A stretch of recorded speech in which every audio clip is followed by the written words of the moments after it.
Boa tarde a todas e todos. Imos dar comenzo á sesión do programa Conciencia. Acompáñame nesta mesa a profesora Ada Jonas, a Premio Nobel de Química do pasado ano 2009, o profesor Luis Castedo, que fará a presentación da conferenciante, e o profesor Jorge Mira, que, como todos sabedes, é o responsable do programa Conciencia, esa persoa que fai posible que os demais disfrutemos a base do seu traballo. Ten a palabra, en primeiro lugar, o reitor da vosa universidade, que son eu, que temos a orde modificada con respecto a outros actos. Ben, en primeiro lugar, eu quería agradecervos a todos a vosa presencia aquí. Isto é unha mostra do interese que ten certos conferenciantes e as conferenciantes, pero que ten tamén a ciencia e a capacidade de transmitir o sentido do que é realmente trascendente, do que realmente é valorado non solamente por todos nós, senón por toda a comunidade científica do mundo. É o premio a un traballo feito moitas veces, moitos anos antes de recibir o premio, e por iso algunhas veces non chega os que fan os grandes descubrimentos porque o seu tempo pasou xa, pero que representa pois o recoñecemento de moito traballo, do traballo ben feito, dun traballo que cubre aspectos da ciencia que, para a maioría de nós, pasan desapercibidos, pero que supoñen o fundamento do coñecemento básico que despois permite avanzar a ciencia, a cultura, o desenvolvemento humano e que permítenos mellorar a nosa vida, a calidade da nosa vida e que ten aplicacións prácticas que disfrutamos todos, como é no caso do que hoxe va a presentar a profesora Jonas.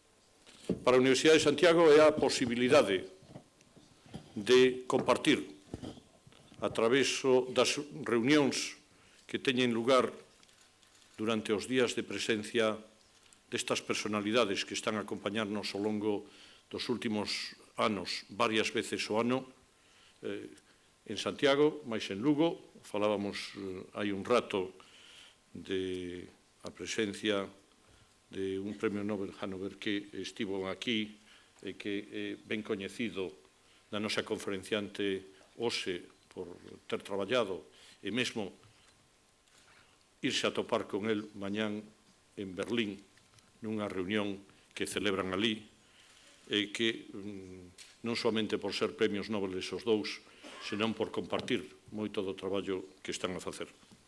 E por iso, digo, para a universidade, para os investigadores da universidade, poder compartir, mesmo onte, despois dunha conferencia moi formal sobre o seu traballo, deu lugar a un debate, a unhas cuestións que se plantexaron o remate de dita conferencia moi interesantes entre aqueles que asistían a conferencia, moitos deles profesores da nosa universidade, profesoras da nosa universidade e tamén investigadores de moitos puntos de Europa.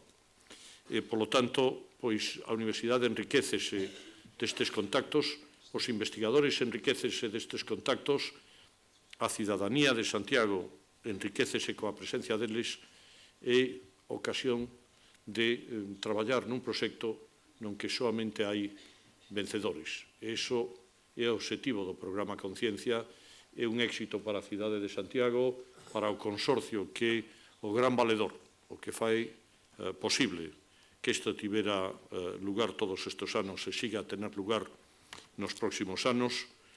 E a min non me queda máis que pasarlle a palabra ao profesor Jorge Mira, como director do programa Conciencia, e de novo felicitarnos todos da presencia de Ada Llonaz e agradecervos a vosa presencia.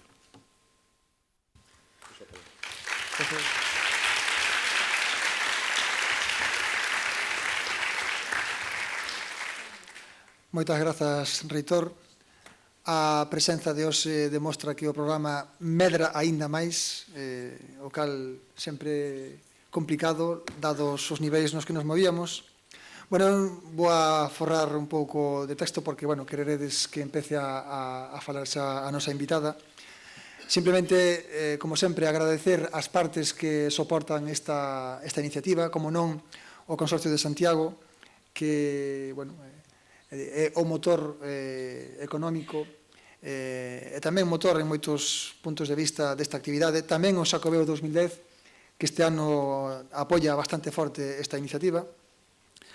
E, como non, a xente que tamén traballa para os desenvolvemento destes actos, xente da Oficina de Congresos, a xente da Oficina de Prensa, tanta xente que colabora nas plataformas de Facebook e Twenty.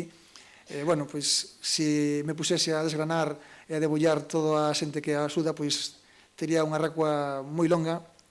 Todos eles saben que o traballo funciona e funciona bastante ben. Simplemente decir que a nosa convidada de hoxe é un exemplo de moitas cousas. Luís Castedo comentará algo despois da súa vida, pero é un exemplo de constancia e tenacidade. Esta muller empezou a traballar casi contra os elementos. Todo o mundo lle dicía que estaba tola, que vivía nas nubes, que era imposible o que ela quería facer. Someteuse a extenuantes xornadas de traballo. Hoxe comentábame que tiña xornadas de 20 horas. Tiña que ir a medir as súas mostras a un sincrotrón en Alemania. Non tiña casa. Ela dormía no coche ou dormía na oficina. De feito, pasaba pola zona daquela época na cal había bloque comunista, tiña que pasar polos controis, facíanlle incluso desenrolar o papel higiénico que levaba no coche. Bueno, pasou moitas anécdotas moi raras, pero sempre en pos dese soño. Ademais, cun estrés, cunha espada de Damocles sempre en riba da súa cabeza, posto que as mostras que ela cristalizaba eran mostras moi difíciles de conseguir. Eran mostras dedicadas despois a poñer diante dun haz de rayos X que aí a queimar en poucos segundos. Ou seja, o traballo de anos exposto a uns segundos de radiación, e aí podía sair ou non podía sair. E con todo o mundo dicíndolle que iba a fallar e que era imposible. Ou seja, que é un exemplo de tenacidade impresionante. De feito, o Comité Nobel, cando lle concedeu o premio, destacou que era a pioneira da forte vontade, non? Porque ela foi a pioneira nun campo que despois levou os seus dous compañeiros no Premio Nobel a recibir o premio. Para un pouco contextualizar a súa importancia, despois tamén Luís falará dela, dicirvos que o Comité Nobel fixo unha especie como de resumo da súa achega e dixo que ela foi clave para dicir ou para clarificar como a teoría de Darwin, a teoría da evolución de Darwin funciona ao nivel atómico. E dicía que houve 3 premios Nobel na historia que foron os que puxeron a nivel atómico a teoría de Darwin, empezando polo premio famoso de Watson e Crick, do descifrado da estrutura do ADN, seguido polo premio Nobel de Roger Kornberg, que lembremos que foi un dos participantes do programa Conciencia, e o terceiro, a profesora Ada Llonaz. Así que sabedes, un premio Nobel moi merecido e que a propia Academia Sueca destaca como algo clave na definición atómica da teoría de Darwin. Bueno, eu non teño nada máis que dicir, salvo agradecerlle ao padriño desta visita, ao profesor Luís Castedo, a súa colaboración unha vez máis no programa Conciencia. E, antes de pasar á seguinte intervención que é do profesor Luís Castedo, simplemente recordarvos que a vindeira visita vai a ser a do profesor Samuel Tin, Premio Nobel de Física do ano 76, vai a falar dun experimento moi bonito, porque é un experimento que vai ser lanzado á Estación Espacial Internacional, no que vai ser o último voo da era dos transbordadores espaciais. Unha era que empezou fai 30 anos e remata con este experimento de Samuel Tin, que nos contará o día 11 de novembro, xoves, a esta mesma hora.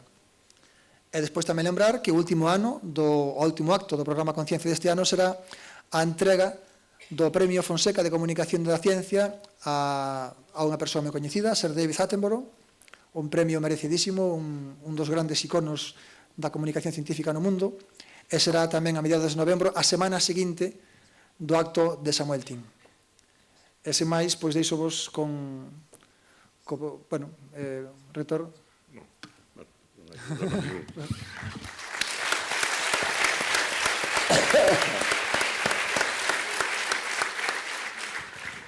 Pois a continuación ten a palabra o profesor Ruiz Castedo. Moitas gracias.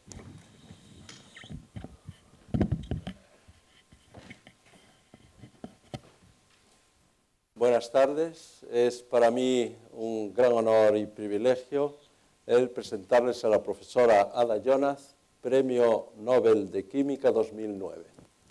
Es la cuarta mujer que ha sido galardonada con dicho preciado premio. La anterior fue Dorothy Hawking en 1964 y la primera Marie Curie en 1903. De los cerca de 160 premios Nobel de la historia de los Nobel de Química, solo 4 son mujeres hasta la fecha. Espero que esta relación cambie en un futuro no lejano. La profesora Ada Jonath nació en Jerusalén en el año 1939 en el seno de una familia con graves problemas económicos, teniendo que compartir un apartamento de 4 habitaciones con otras 2 familias y sus niños. Cuando solo tenía 11 años, falleció su padre, por lo que al poco tiempo la familia tuvo que trasladarse a Tel Aviv, en donde vivía una hermana de su madre. Dado el gran talento de Ada Jonath, la familia la apoyó para que realizase la enseñanza secundaria en un buen centro de Israel. Pero como no tenía medios económicos suficientes, pues ella tuvo que financiar en parte dichos estudios, dando clases particulares e incluso haciendo otros trabajos como es el de cuidado de los niños y tareas de limpieza. Su formación universitaria la inició en el año 1959 en la Universidad Hebrea de Jerusalén, en donde se graduó en 1962. A continuación, hizo un máster en bioquímica en la misma universidad y después se trasladó al Instituto Weizmann en Rehovot para realizar su doctorado en cristalografía de rayos X, que finalizó en el año 1968. Después de 2 estancias postdoctorales en Estados Unidos, la primera en la Universidad Carnegie Mellon de Pittsburgh y la segunda en el prestigioso Instituto Tecnológico de Massachusetts, decidió regresar definitivamente a Israel para iniciar su carrera profesional. Y la inició en el Instituto Weizmann, primero como investigadora junior, después fue promocionada a investigadora senior, en el año 1984 profesora titular y en 1988 a catedrática de biología estructural. Es además, desde 1989, directora del Centro Kimmelman de ensamblajes moleculares. Durante el periodo 1986-2004, compatibilizó la dirección de su grupo en Israel con la de una unidad de investigación en el prestigioso Instituto Max Planck de Hamburgo. Aquí vemos 2 fotos de la profesora Ada Jonath, la primera de joven y la segunda más reciente.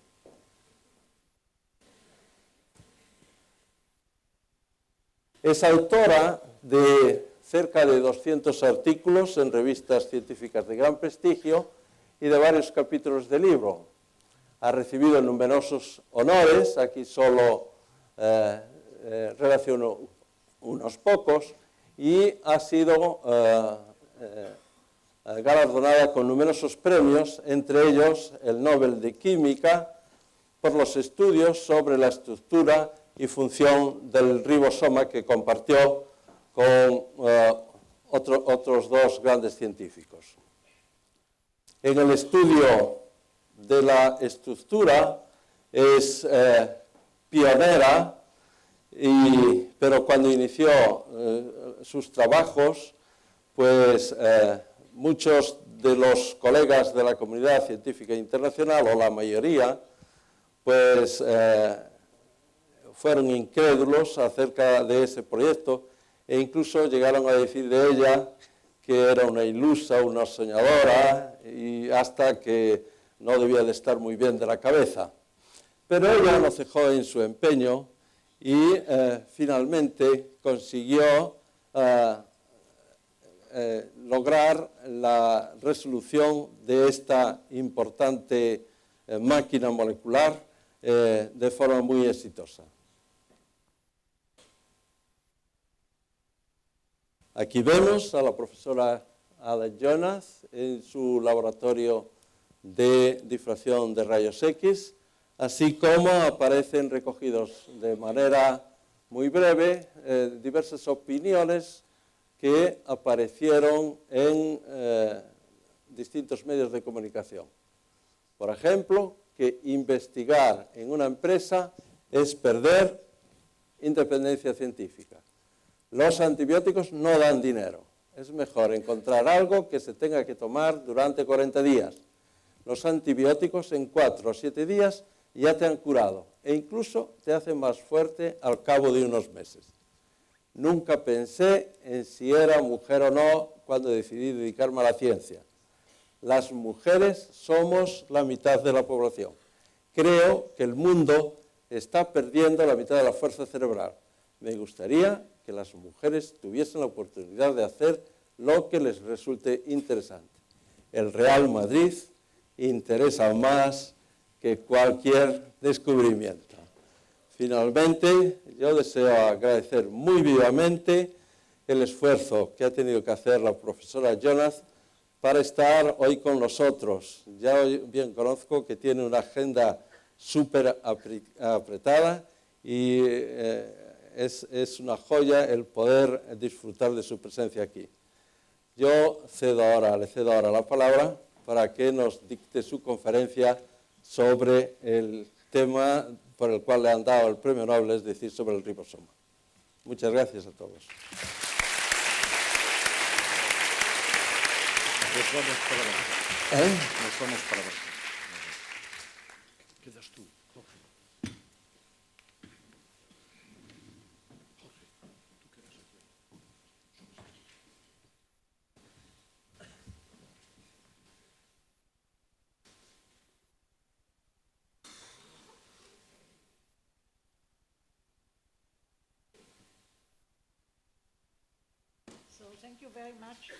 Muchísimas gracias.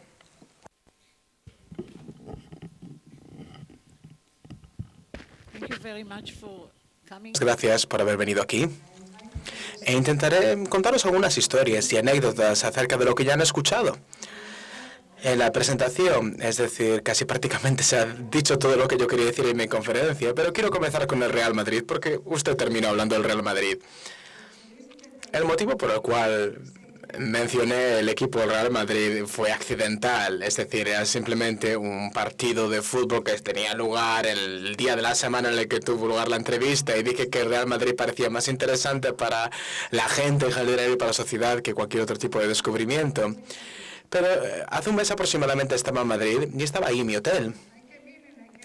Y salía y entraba, nadie me conocía, así que iba ahí, me entraba en mi habitación y nadie se preocupaba por mí. Pero 2 días más tarde cerraron la carretera, no dejaron que nadie pasara, había policía por todos los lados, alrededor del hotel y también en uno de los pisos, creo que el piso principal del hotel estaba también limitado y la gente solo podía entrar por la recepción y no podía deambular libremente. Así que acababa de llegar al hotel y le pregunté al recepcionista, bueno, ¿qué está pasando? ¿Por qué hay tanta policía? Y dijo, es que hay una persona muy importante que viene aquí. ¿Y quién es esa persona tan importante? Les pregunté. Y me dijeron, no te lo puedo decir, es un secreto. Pero espérate un momentito, quédate ahí y ya lo verás. Así que me quedé ahí. a una especie de balconcillo que había en el primer piso y me quedé ahí intentando ver. Y en 2 minutos aparecieron 2 policías muy fornidos y me dijeron: no puedes estar aquí, es muy peligroso, tu vida está en riesgo, así que ponte en otro lugar. ¿Y sabes quién vino? Pues un jugador de Real Madrid. De hecho, no era un jugador, era el equipo completo. Y esto ocurrió después de que yo hubiera dicho aquel comentario sobre la importancia del Real Madrid y lo pude ver con mis propios ojos, lo importante que era. Bueno, realmente fue para mí un honor tener la posibilidad de ver ese ejemplo en la vida real. Pero empezar ahora con mi conferencia. Hay muchas personas que me dicen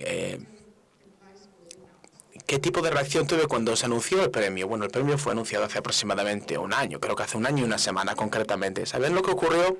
Bueno, me mandaron un montón de flores, tantas flores, que todo el edificio en el que estaba trabajando, de 6 pisos, estaba lleno de flores, mi apartamento estaba lleno de flores, mis hijas, mis hermanas, toda mi familia, estaban rodeados por flores, flores y más flores y más flores, que venían incluso en momentos en los que yo no estaba ahí. Así que me gustaría compartir con todos vosotros uno de estos ramos tan bonitos y empezar así la conferencia, no hablando de Real Madrid, pero hablando de flores.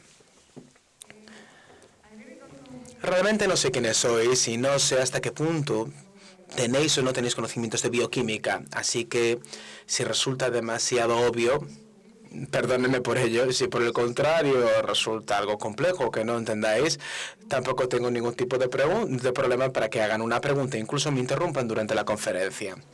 Pero si es demasiado sencillo, bueno, les pido perdón anticipadamente. Las proteínas.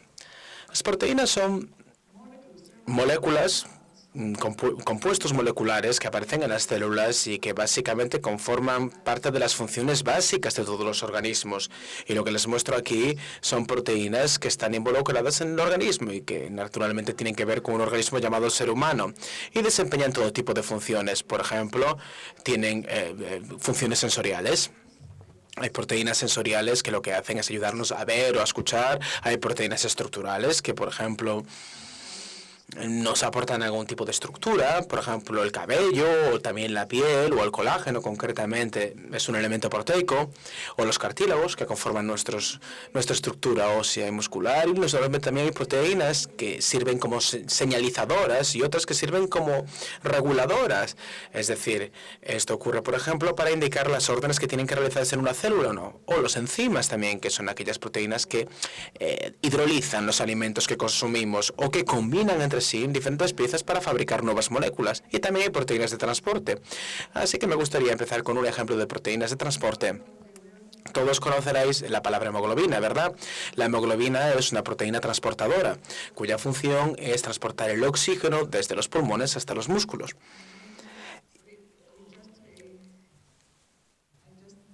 Y como ya he mencionado, naturalmente hay también proteínas que regulan el organismo. Por ejemplo, la insulina, que se encarga de mantener el nivel de glucemia, es decir, el nivel de glucosa en sangre dentro de unos límites determinados saludables para el ser humano. Y esto es lo que hace. Así que básicamente es lo que las proteínas hacen.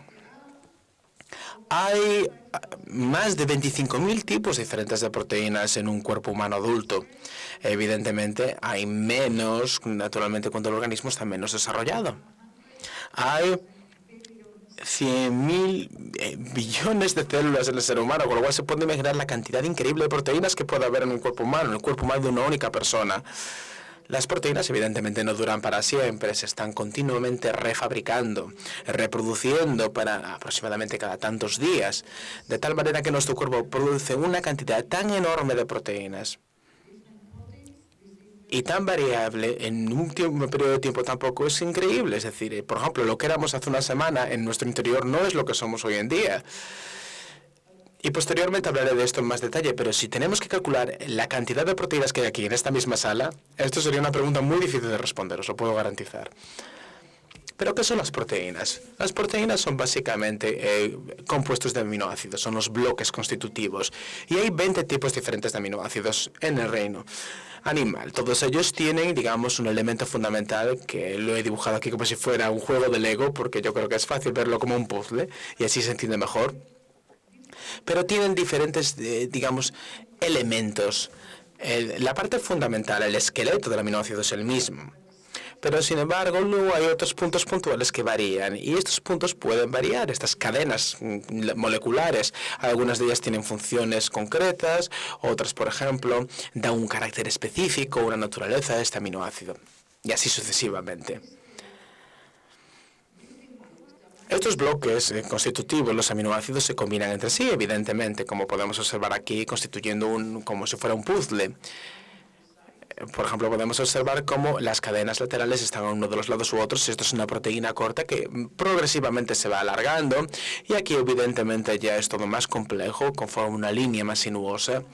Y aquí podemos observar cómo tenemos prácticamente una proteína, pero todavía no puede realizar su función. Cuando aparece de esta manera, tiene que conformarse adecuadamente, plegándose sobre sí misma. Ahora hay un sitio activo, y este sitio activo puede desempeñar la función biológica que corresponde a esta proteína. Así que os voy a mostrar un sitio activo. Y piensen, por ejemplo, que yo soy una proteína. Mi sitio activo serían estos dos dedos. La función que tienen estos dos dedos es coger las gafas de la mesa y elevarlas. Y lo hago con dos dedos únicamente.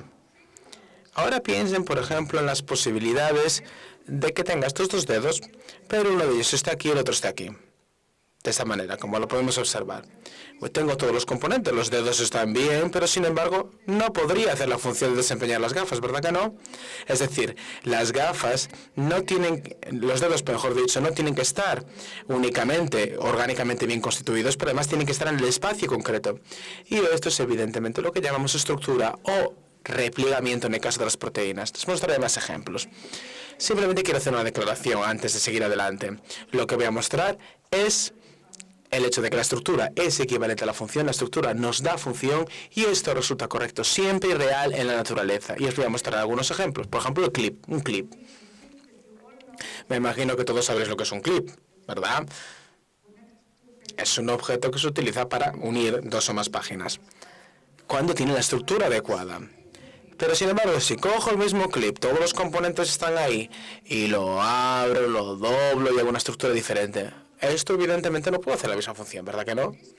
Y esto tampoco puede desempeñar la misma función. Se trata del mismo material, pero por el contrario no está doblado, no está plegado en la estructura adecuada.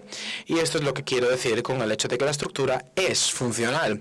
La estructura es la que aporta y la que contribuye la función a la proteína. Hay algunos modelos y algunas proteínas que todos conocemos que desempeñan sus funciones de maneras diferentes. Uno de los modelos, por ejemplo, es el tipo llave y cerradura, como podéis observar en la imagen. Si pensamos, por ejemplo, una llave y una cerradura, esto tiene que coincidir perfectamente, es decir, tiene que ser perfectamente compatible, tiene que encajar perfectamente de tal manera que la llave pueda abrir la cerradura. Lo mismo ocurre si hablamos de un sitio activo en una estructura proteica. Este es el sitio activo de esta proteína, que tiene esta estructura grande en verde, que posteriormente os mostraré en más detalle. Y esta proteína desempeñará su función cuando el substrato, es decir, el material que tiene que modificar, encaje perfectamente en el sitio activo. Y esta es la estructura llave-cerradura. No es el único tipo de relación entre sitio activo y sustrato, pero es un ejemplo interesante. Aquí, de manera más realista, tenemos una estructura proteica. Esta proteína está constituida por aminoácidos y todos ellos, a su vez, están constituidos por 4 átomos diferentes que podéis ver. En azul, en rojo, en color plata y en amarillo. Esta es la proteína. No quiero hablar más detalladamente, a no ser que me lo pidáis específicamente, pero como podéis ver, aquí tiene como una especie de cavidad. Todo va a ocurrir en esa cavidad. Así que si está un poco rotada o ampliada, esta cavidad ya tiene un espacio suficiente para el sustrato y la proteína lo que va a hacer es cortar el sustrato justo por este punto. Si el sustrato no encaja perfectamente en el sitio activo, en la cavidad que ya acabo de describir, entonces la proteína no va a ser capaz de desempeñar su función, como en el caso de los dedos que cogen las gafas y las levantan. Quiero mostraros que las proteínas pueden desempeñar múltiples funciones. Aquí veis 2 imágenes. Esta, por ejemplo, puede reconocer el ADN y puede incluso transferirlo. Y si no tuviera esta estructura, sería incapaz de realizarlo. Como podemos observar, es una estructura que permite abrir y cerrarse según sea necesario. La tripsina, tiene aquí concretamente un espacio que no le permite iniciar su actividad. La tripsina es una proteína que tiene función de hidrolización, de rotura de los alimentos, pero si no funciona adecuadamente, entonces tiene que cambiarse cuál es su disposición de sitio activo y en ese momento puede acomodar perfectamente el sustrato al espacio correspondiente. Y aquí tenemos dos proteínas, digamos, con una estructura dinámica. No solamente estas imágenes se muestran, pero también imágenes en las que se ve que hay movimiento, algo un poquito más realista y un poco más emocionante. El ADN, me imagino que ya habréis oído hablar del ADN. Cuando yo era estudiante de vuestro grado del ADN era algo que se acababa de descubrir y parecía no era muy claro lo que hacía funcionalmente hablando, pero me imagino que todos sabéis exactamente qué es el ADN. Si no lo sabéis científicamente, al menos lo sabéis, digamos, un poco a través de la policía, porque la policía en ocasiones utiliza el ADN para identificar a los criminales, lo habréis oído muchas veces. ¿Qué es el ADN? El ADN es una cadena de instrucciones que denominamos genes. Y el replegamiento de cada una de las proteínas que os he mostrado anteriormente, que es diseñada muy cuidadosamente para facilitar el trabajo de la proteína, viene dictado directamente por la secuencia genética. Y esta secuencia proteica, a su vez, también aparece directamente codificada por el gen. Así que el ADN sería la instrucción básica de cómo la proteína será constituida a nivel de aminoácidos y cómo se va a replegar, estructuralmente hablando. Vamos a verlo en más detalle. Aquí vemos lo que ya he dicho anteriormente. Determina el orden en que los aminoácidos se combinan entre sí y que determina en gran medida cuál es la estructura y el replegamiento final de la proteína, la estructura terciaria y cuaternaria. Y además tenemos también la secuencia proteica que aparece escrita directamente en el ADN. El ADN es la lengua, por decirlo de alguna manera, que contiene las instrucciones acerca de cómo vamos a hacer o constituir estas proteínas. El dogma central y básico dice que el ADN al final se traduce en una estructura proteica, pero primero tiene que ser transcrito a otro tipo de estructura. Podríamos llamarlo una instrucción intermediaria que se denomina ARN mensajero. El ADN tiene todas las instrucciones necesarias dentro de esta doble hélice, pero naturalmente también está ensamblado de una manera muy compacta. La secuencia está ahí, las instrucciones están ahí, pero no están expuestas para evitar daños. Sin embargo, el ARN mensajero está expuesto, puede llegar al ribosoma y constituir eventualmente la proteína. Evidentemente, la transcripción es un proceso que fue descubierto y determinado por el profesor Roger Kornberg, que estuvo aquí hace algún tiempo y que recibió evidentemente el premio Nobel también por la determinación de la transcripción. Y el segundo paso sería la traducción. Evidentemente, los ribosomas, aquí vemos el ribosoma, que es aquel que se encarga de modificar el mensaje del ARN mensajero y constituir una proteína, y se puede definir como una fábrica. Aquí está la fábrica en la imagen. Una fábrica que puede extraer las instrucciones lineales que aparecen en el ARN mensajero, que tiene únicamente 4 componentes diferenciados, es decir, 4 letras. Estas se interpretan dentro del ribosoma y al mismo tiempo los aminoácidos van viniendo transportados por estructuras que podéis ver en la imagen y se conectan y vinculan entre sí como el Lego que explicamos antes, y así obtenemos una cadena de aminoácidos conectados entre sí, enlazados, y estos pequeños tractores que transportan los aminoácidos pueden salir cuando han realizado su trabajo y las instrucciones también pueden salir, y el proceso necesita muy poca energía. Aquí lo podemos ver. Para aquellos que saben lo que es el GTP, evidentemente estamos hablando concretamente de 2 moléculas de GTP necesarias. Cada célula contiene una enorme cantidad de ribosomas.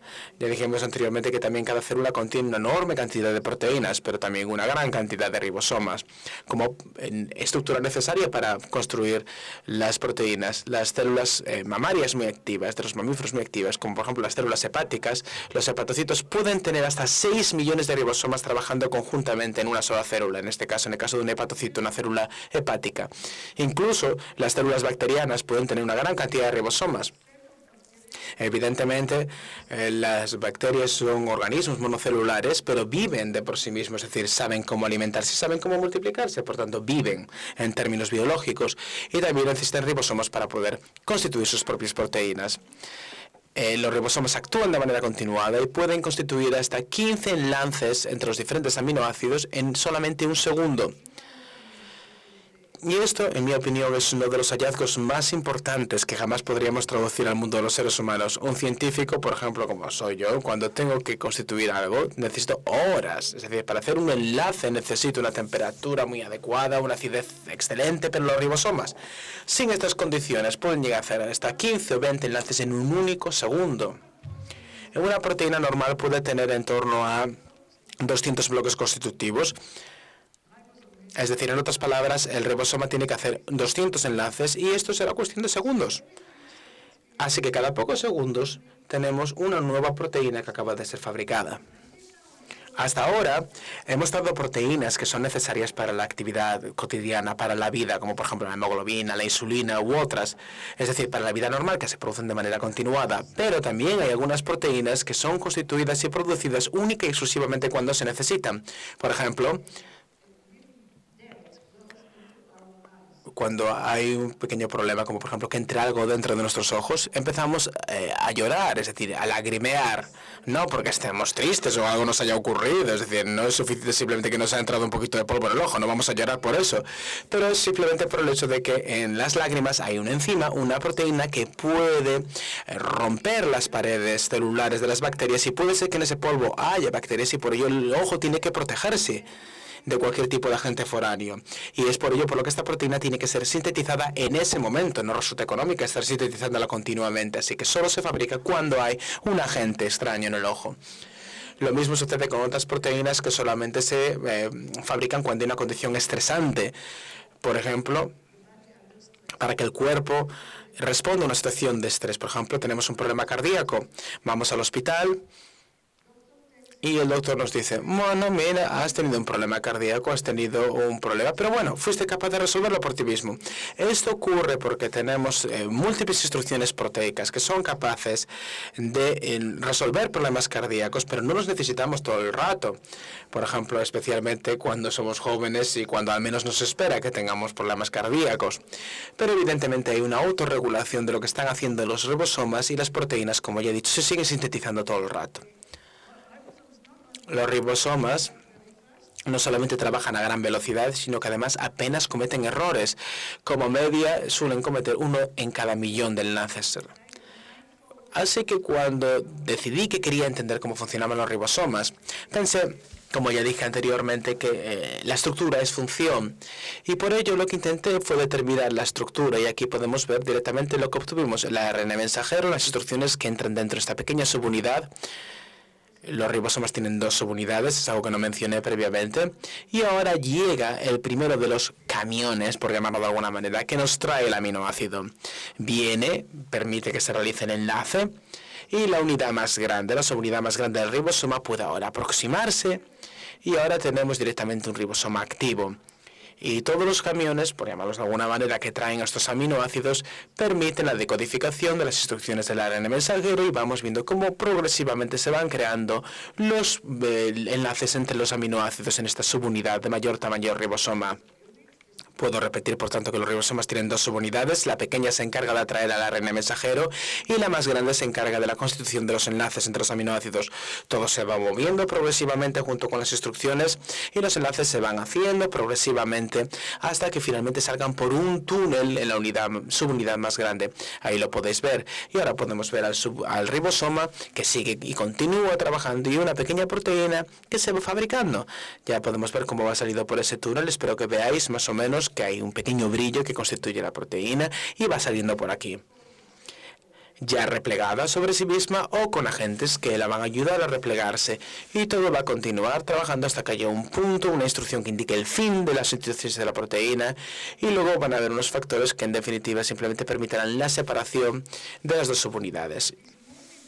Esta pequeña animación fue realizada por estudiantes de arte que trabajan con nosotros y pido disculpas por no decir que todos los ribosomas, es decir, son siempre elementos constituidos por dos subunidades. Una subunidad que, como ya he dicho, se vincula directamente al ARN mensajero, es decir, este código, y selecciona al mismo tiempo también el aminoácido adecuado correspondiente a cada una de las secuencias, y la otra que hace o que se encarga de constituir los enlaces. Ahora, en más detalle, vemos las dos subunidades. Esta es la subunidad más pequeña, que está constituida por múltiples componentes. Para aquellos que quieren saber un poquito más sobre ellos, la composición está ahí, peso molecular y otros elementos interesantes, y los componentes más importantes son el ARN ribosómico y múltiples proteínas. Así que para aquellos que no sepan cuáles son los componentes, tampoco es que sea tan importante, pero resulta importante ver y observar con claridad que el componente fundamental del ribosoma no es la proteína propiamente dicha, sino el ARN ribosómico. Es algo diferente y es, en definitiva, una combinación de diferentes componentes, así que cada una de estas cosas con color es una proteína, y, como ya he dicho, la subunidad menor se encarga de la decodificación del código genético. Aquí aparece la subunidad de mayor tamaño, también constituida por ARN ribosómico y proteínas, es más grande, tiene un peso molecular de 1,5 millones, y además de ello tiene como función fundamental el crear el enlace peptídico, es decir, el enlace que combina entre sí los aminoácidos y elongar la proteína y protegerla al mismo tiempo a través del túnel por el que sale de la estructura. Aquí podemos observar, digamos, la estructura, especialmente cuando las dos subunidades están unidas entre sí. La proteína estaría constituida en este punto. Y podemos observar concretamente que el ribosoma funciona como una máquina de ARN, es decir, no como una máquina proteica, lo cual implica que la función fundamental del ribosoma es constituida y realizada por el ARN ribosómico, lo cual implica que las proteínas pueden hacer prácticamente todo, pero sin embargo no se pueden hacer a sí mismas. Es decir, necesitan un otro tipo de maquinaria para poder fabricarse. Evidentemente hay un aspecto evolutivo aquí a tener en cuenta, pero esta idea es muy importante y evidentemente la tenemos que comprender. Simplemente os quería mostrar cuando la proteína se está fabricando. Aquí la proteína aparece en color amarillo y está saliendo del ribosoma a través de este túnel. Este es el final del túnel, que sale en dirección ascendente. Y podemos observar aquí algo en color dorado, en color amarillo. No sé si lo observan bien. Es algo que aparece ahí como si fuera una comadrona. ¿Sabéis lo que es una comadrona? Evidentemente, una mujer que ayuda a la protección y al nacimiento del bebé, de tal manera que no haya daños en el proceso del parto. Y lo mismo ocurre exactamente con el ribosoma, que tiene, por decirlo de alguna manera, una comadrona que se garantiza de proteger la proteína cuando sale y permite que se quede ahí y no se vaya a ningún lugar. Y esto es exactamente lo que hace la comadrona, y aquí la podemos observar desde otra perspectiva diferente. Aquí está el final del túnel. Aquí está el ribosoma, aquí está la comadrona en color dorado, y la proteína que sale de ahí no puede escaparse de ese lugar, es decir, tiene que quedarse en ese lugar, y hay que asegurarse, por tanto, que se pliegue adecuadamente para que desempeñe la función adecuada que le corresponde. Ahora quiero hablaros de algo diferente, y me imagino que ya conoceréis a la mayor parte de las personas que aparecen en las imágenes. Me imagino que conoceréis a Mozart, ¿no? Schubert, claro, Chopin, evidentemente. A Keats, a lo mejor no tanto. A Kafka, ¿no? ¿Sí? ¿A Orwell? ¿Alguien sabe quién es Orwell? Orwell es el padre de Gran Hermano. Sí, es decir, no el padre propiamente dicho, pero el inventor de la idea de Gran Hermano y todo lo que se deriva de ello. Así que es una figura importante. ¿Qué es lo que es común de todas estas personas? Y hay muchos más que podríamos mencionar y que podrían aparecer en esta imagen. Lo que es común de todos ellos es que todos murieron jóvenes. Orwell probablemente era el más anciano, tenía 47 años, pero el resto tenía entre 35 y 39 años cuando fallecieron. Todos fallecieron antes del año 1954. Evidentemente, Orwell lo hizo en el año 1950. Si hubiera vivido unos 4 años más, a lo mejor habría podido vivir muchos más. Y ahora os diré por qué el año 1954 es tan significativo. Pero bueno, todos ellos murieron jóvenes. Todos se murieron antes del año 1954. Pero lo que no podemos ver aquí es que todos murieron por un proceso infeccioso, por una enfermedad infecciosa. A lo mejor tenían otras cosas, Mozart también tenía un problema hepático, pero al final se acabaron muriendo por causa de una enfermedad infecciosa. ¿Y por qué es importante? Porque no había antibióticos para poder tratar dichas enfermedades infecciosas. Los antibióticos comenzaron a utilizarse después del año 1954. Así que si Orwell podría haberse quedado unos 4 años más sobre la Tierra, se podría haber recuperado del proceso infeccioso que le afectase. Así que hablaremos un poco de los antibióticos, ¿os parece bien? Los antibióticos naturales son las herramientas o las armas que bacterias de un tipo determinado utilizan para poder interferir sobre el ciclo vital de otro tipo de especies bacterianas. Evidentemente no es que haya solo guerras entre los seres humanos, también hay guerras entre bacterias. Cuando un tipo de bacteria determinado decide que se encuentra en peligro porque hay otro tipo de bacteria que quiere colonizar su espacio, pues utilizarán lo que sea, es decir, sus propios recursos, lo que tengan a su disposición. Y por ello fabrican armas que se enfrentan a ambas clases. Y lo que nosotros hacemos como seres humanos es estas propias armas que pueden distinguir entre diferentes tipos de patógenos, bacterias y evidentemente el paciente. En primer lugar, pensamos que podemos comparar esto, los antibióticos y su función, y la célula, como si fueran David y Goliat. Y de hecho estoy hablando exclusivamente sobre los antibióticos, es decir, aquellos que pueden, en definitiva, dificultar la función del ribosoma, es decir, y entran en la célula y detienen el funcionamiento del ribosoma y, por tanto, no habrá proteínas y por ello no habrá vida. Espero que quede claro. Al parar el funcionamiento del ribosoma, automáticamente impiden la síntesis proteica o estas proteínas no son lo suficientemente buenas para desempeñar su función. David tenía una piedra y tenía que matar a Goliat. Y lo que hizo fue intentar dar en el blanco, que en este caso particular era la frente de Goliat, porque estaba expuesta, mientras que el resto estaba protegido, es decir, evidentemente la cabeza y el resto del cuerpo. Hablamos de David y Goliat porque hay una gran diferencia en tamaño, es decir, los ribosomas bacterianos pueden llegar a tener un tamaño de 2,5 millones de unidades y los antibióticos estarán entre 600 y 900. Y estas cosas pequeñas llegan a paralizar los ribosomas. Y si no hay proteínas, como ya he dicho, no hay vida. Y este es el modo en el que las bacterias hacen la guerra. Aquí podemos ver 3 antibióticos diferentes en la subunidad principal del ribosoma.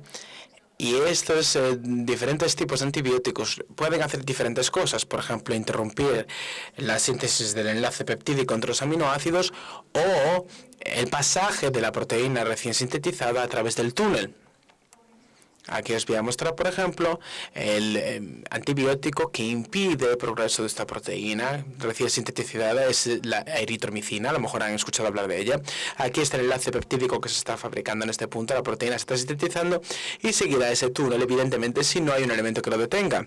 Y lo que podemos ver aquí es una visión de la sección de este ribosoma. El ribosoma aparece en color beige, aquí se está fabricando el enlace peptídico y aquí hay la proteína que no puede atravesar el túnel porque la eritromicina se encarga de detener su pasaje. Si la eritromicina no estuviera ahí, no habría nada que lo impidiera. Y aquí vemos otra vez otra imagen en la que observamos otra visión de este túnel desde la parte superior del ribosoma. El túnel va, digamos, desde donde estáis vosotros hacia la parte de atrás de la pantalla y la eritromicina, como ya he dicho, prácticamente bloquea la totalidad del canal.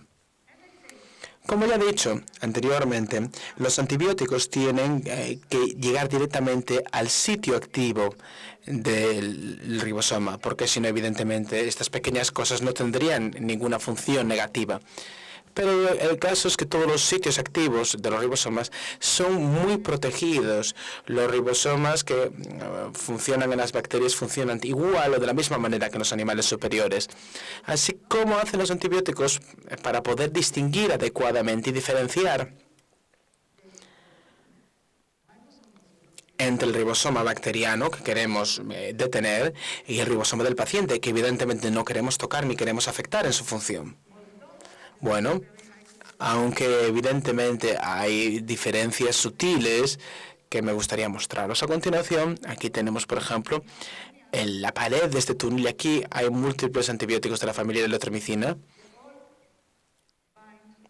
Todos ellos se ligan a bases específicas de uno de los componentes del túnel. Estos son, digamos, los muros del túnel. El número que corresponde a esta unidad es A2058 y para aquellos que no saben química no tiene ningún valor, es simplemente la designación, pero A corresponde a adenina y se vincula a este punto, se liga a este punto. Esto ocurre únicamente en el caso de las bacterias. Es adenina en las bacterias, pero sin embargo en otros animales no lo es. Y la diferencia es muy pequeña. Es decir, estamos hablando de una parte mínima del ribosoma, pero sin embargo hay una diferencia. Aquí está la neurotransmicina y aquí está la unidad A2058 y la interacción aquí es muy buena desde el punto de vista químico. Y ahora os voy a mostrar cómo es en el caso de los seres humanos. Es G en lugar de A. Y esta es la única diferencia que hay entre las bacterias y los seres humanos. Es lo único. Es decir, pero sin embargo, cuando está aquí esta diferencia, es decir, cuando hay este elemento que difiere la unidad, tiene una función de obstáculo y impide que acceda al antibiótico. Es lo único que necesitamos para diferenciar una bacteria de un ser humano. Se lo que hago no es lo que hay. Bien, hay un problema evidentemente de resistencia adquirida antibiótica, ¿verdad? Me imagino que ya lo sabréis, es decir, que se ha hablado mucho de ello. Os voy a explicar que es un problema muy importante, es un problema muy importante de la medicina moderna. ¿Por qué? Porque evidentemente hay que modificar los puntos de anclaje de estas diferencias sutiles que os he mostrado anteriormente. Así que no quiero desarrollar esto en mucho detalle, simplemente os quiero explicar que hay compañías farmacológicas que están haciendo y químicas que están haciendo esfuerzos para mejorar la producción de los antibióticos y así resistir la resistencia adquirida. Y hay algunas maneras de poder combatir esto. Por ejemplo, fabricando nuevos componentes que tengan la posibilidad de sintetizar o de llevar a cabo diferentes tipos de interacciones de tal manera que haya una necesidad menor para la interacción que anteriormente era la específica o aquella que podría verse en riesgo por el desarrollo de una resistencia, o bien sintetizar sustancias farmacológicas de dos componentes diferentes. ¿Pero por qué digo siempre parcialmente? ¿Por qué digo que hay, por tanto, maneras de combatir esto? Bueno, pienso que nunca seremos capaces de combatir completa y absolutamente la resistencia adquirida a un antibiótico, única y exclusivamente debido al hecho de que las bacterias quieren vivir. Así que las bacterias se buscarán la vida para resistir. Evidentemente lo que queremos hacer es hacer que sea lo más lento posible y reducir además la potencia y la virulencia de estas bacterias. Y las compañías pueden hacer algo. Así que os voy a explicar cómo esto puede ocurrir. Una de las posibilidades sería, por ejemplo, combinar dos diferentes tipos de sustancias, dos diferentes tipos de compuestos que pueden ser débiles por sí mismos, pero sin embargo juntos se fortalecen el uno al otro. Aquí tenemos los muros del túnel proteico del ribosoma y aquí tenemos el primero y el segundo componente. Esto funciona. Al menos para una medicina que ya está comercializada, que se llama Synergine. Y no hay que leerlo todo, pero lo que podemos ver claramente es que la carita describe lo que quiero decir. Es decir, de estar triste pasa a estar contenta. Porque había una menor resistencia, pero no completamente contenta, porque ya había una pequeña resistencia a esta pareja de medicamentos. Os voy a mostrar otra pequeña animación en la que vemos la función de estos antibióticos, cómo desarrollan su función y cómo llegan directamente hasta los ribosomas para impedir la síntesis proteica. Y aquí hay 4 diferentes tipos. Aquí tenemos el primero, que se llama edeína, que no es útil de por sí mismo porque es un antibiótico universal, pero bueno, lo que hace es impedir que el ARN mensajero, que las instrucciones, se vinculen adecuadamente al ribosoma, de manera que no haya, digamos, decodificación del mensaje genético y no proteínas. La tetraciclina todavía se sigue utilizando muy activamente y lo que hace es tomar la posición del segundo aminoácido, es decir, del transportador del aminoácido. Así que este intenta llegar al punto, pero sin embargo no va a haber la capacidad como para poder vincular entre sí diferentes aminoácidos. Y aquí tenemos la eritromicina que ya os he mostrado anteriormente, que interfiere de una manera diferente. Se coloca en el túnel y lo que hace es permitir una pequeña síntesis proteica, pero hasta cierto punto, porque llega un punto en el que se bloquea el túnel. Y la cuarta es la clindamicina, que no permite que se realice el enlace peptídico.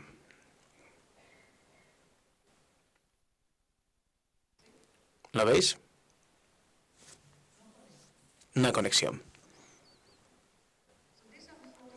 Así que estos son 4 ejemplos que nos muestran los principios básicos del funcionamiento de los antibióticos. Y antes de que os hable un poco de la historia, me gustaría hablaros también de algo diferente que averiguamos al respecto de esta maquinaria tan complicada llamada ribosoma.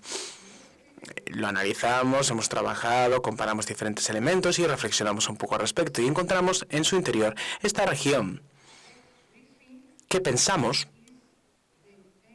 que es el elemento prebiótico de aparato de traducción existente, es decir, había algo previo a la existencia de ribosomas, había algo previo a la existencia de la vida como tal y que funcionaba como tal y que sigue todavía siendo parte del ribosoma moderno. Esta pequeña parte constitutiva aquí que tiene este sitio activo donde se constituyen los enlaces peptídicos.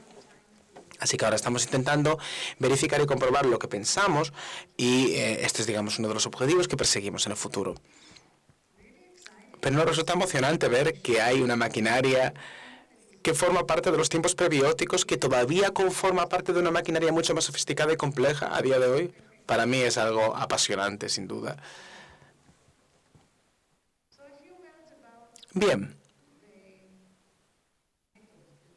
Si pensamos en el método que aplicamos para esta investigación, escuchamos ya muchas veces que éramos pioneros en nuestra actividad, que las muestras no eran estables.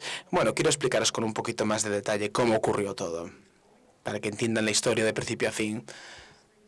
Bueno, ¿por qué utilizamos la cristalografía en rayos X? Porque somos cristalógrafos y porque queríamos examinar la distancia entre átomos, lo cual es extremadamente importante. La pequeña diferencia o el espacio, o por ejemplo en el caso entre las bacterias y los seres humanos, puede haber hasta 1 millón de átomos diferentes en el ribosoma, pero estos 2 átomos que mencioné previamente constituían una diferencia completa en lo que respecta a que se ligase en un antibiótico a la estructura ribosómica.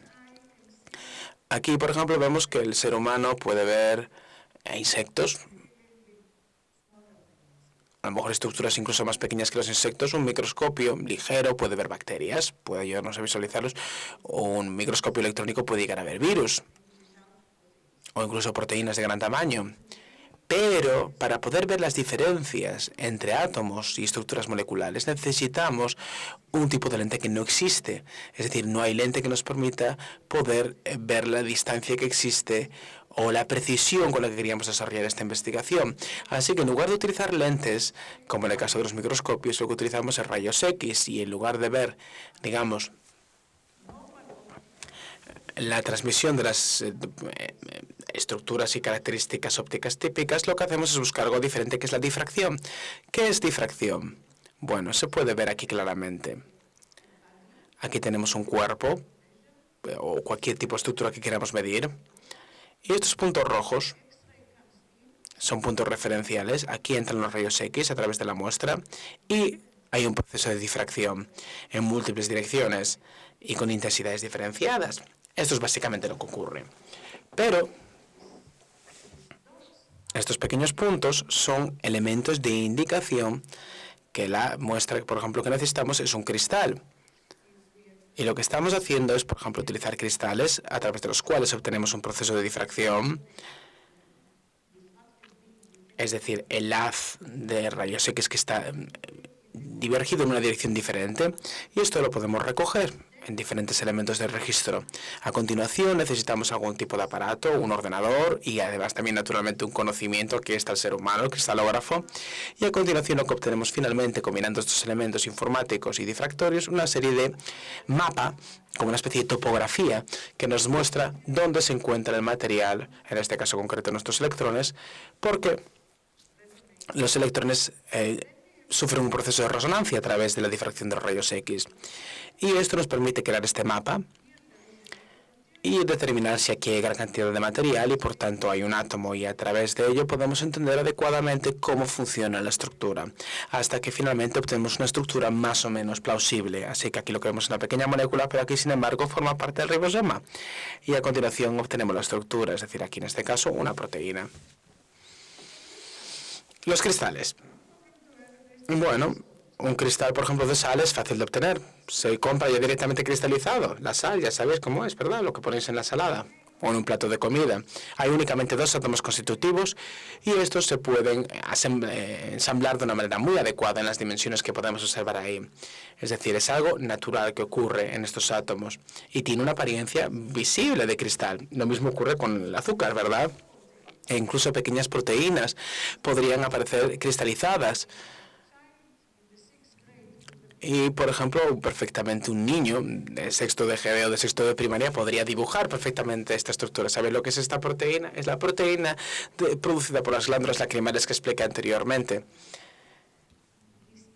La proteína que tiene la función de desintegrar las paredes celulares de las bacterias o cuerpos extraños que afecten al ojo. Pero los ribosomas, sin embargo, son mucho más complejos, ¿verdad? Son muy flexibles, son estructuras moleculares que pueden ensamblarse, desamblarse y rotar sobre sí mismas, pero además también se deterioran rápidamente. Cuando los ribosomas fueron descubiertos a principios de los años 60, y estoy hablando evidentemente de los años 60 del siglo pasado, durante mucho tiempo, al menos unos 20 años, intentaron cristalizar. Pero siempre había un gran interrogante, y algo que simplemente indicaba que era imposible hacerlo. Había gran cantidad de artículos, revistas y publicaciones que decían que era imposible cristalizar los ribosomas por los motivos que os he explicado anteriormente. Es decir, tienen un grado de movilidad interna muy elevado, además tienen una flexibilidad bastante considerable, tienen una heterogeneidad funcional considerable, es decir, podemos observar el ribosoma en diferentes fases funcionales. Tienen una tendencia muy clara y marcada al deterioro y además también tienen una complejidad química muy notable, lo cual es uno de los motivos por los cuales la gente pensaba que era imposible cristalizarlos. Pero yo decidí hacerlo. ¿Por qué? Porque quería comprender el funcionamiento de los ribosomas. Esta era la motivación científica, en primer lugar. Pero ¿cuál era la motivación que tenía concretamente para iniciar este proceso? Me gusta nadar. Y sigo nadando hoy en día. Y lo hago durante todo el año. Incluso, por ejemplo, en febrero lo puedo hacer. Y por eso, digamos, naturalmente, dependiendo de las condiciones del tiempo, de las situaciones, puedo hacerlo o no. Pero en cualquier caso, muchas veces lo que hacía era irme en bicicleta hasta la playa, que está a unos 20 kilómetros, a una distancia considerable. Pero no solía recorrer más de medio kilómetro porque me acababa cayendo en muchas ocasiones, como en esta ocasión concreta, en este mes de febrero. Y tuve un accidente muy serio en este caso concreto. Tuve incluso una contusión a nivel cerebral.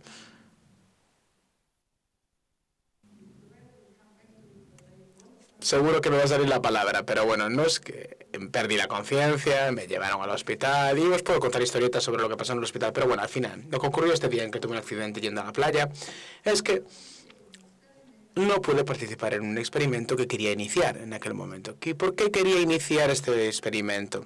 Porque quería entender el funcionamiento de los ribosomas, como ya os he dicho. Como, digamos, en definitiva, hay este proceso de decodificación genética, pero los ribosomas evidentemente son muy complejos y hay todos estos libros que dicen que no son cristalizables, así que lo que hacía era trabajar esos factores más pequeños. ¿Os acordáis de esas cosas pequeñitas, esos elementos que hacían una función concreta? Yo quería trabajar con ellos y empecé a hacerlo concretamente en mi laboratorio y tenía invitados y colaboradores, pero no podíamos producir suficiente cantidad de material. Tenía algunos microcristales, pero no los podía repetir en muchas ocasiones porque no tenía suficiente cantidad de materiales disponibles y buscaba colaboraciones, pero sin embargo no siempre era posible. Y al final acabé averiguando que el director del Instituto Max Planck de Berlín me dijo que estaban produciendo los factores concretamente de manera constante y que estaba más que dispuesto a colaborar con nosotros. Así que constituimos una colaboración con uno de sus grupos de trabajo. Estoy hablando, por tanto, del mes de febrero, que es cuando tuve ese accidente al irme a la playa a nadar. Y al final lo tuvimos que hacer en mayo debido al accidente que tuve. Y era el momento en el que había, por tanto, una posibilidad de hacer esta producción. Pero nuevamente, como ya os he dicho, debido a este accidente que me llevó a una contusión que me afectó a nivel cerebral, me perdí el encuentro. Así que ya le expliqué que tuve el accidente, que tenía que recuperarme y le dije que bueno, que no sabía muy bien cuándo podría estar redisponiéndome adecuadamente para la investigación científica. Me llevó bastante tiempo hacerlo, pero yo no pude estar ahí en ese momento. Y finalmente me di cuenta que al primero de los experimentos prácticamente no tuve ningún tipo de participación y todavía me encontraba muy débil, me encontraba recuperándome. Así que las primeras semanas en las que estaba ahí, aun a pesar de que los médicos me dijeran lo contrario, me estaba ahí sentada en la biblioteca e intentaba leer algún material. Y estaba leyendo acerca del proceso de hibernación de los osos, que lo que hacen es agrupar sus ribosomas de manera más o menos organizada y adecuada antes de entrar en la fase de hibernación. Es algo bastante increíble, ¿verdad? Es decir, en el interior de sus estructuras celulares, estos ribosomas se agrupan dentro de unas zonas concretas y de una manera organizada en el proceso de hibernación. Lo que me indica esto es que los ribosomas se pueden organizar, se pueden poner de una manera estructurada, que es exactamente lo contrario de lo que decían todos estos artículos, ¿verdad? Estos artículos decían que no eran cristalizables, que los ribosomas no podían someterse a este proceso. Y sin embargo, aquí se demostraba que efectivamente era el caso. Si los osos lo podían hacer en cada uno de los inviernos que pasaran, evidentemente tenía que ser posible incluso en seres humanos como yo. Y podíamos llegar incluso a repetirlo. ¿Por qué ocurre esto en los osos?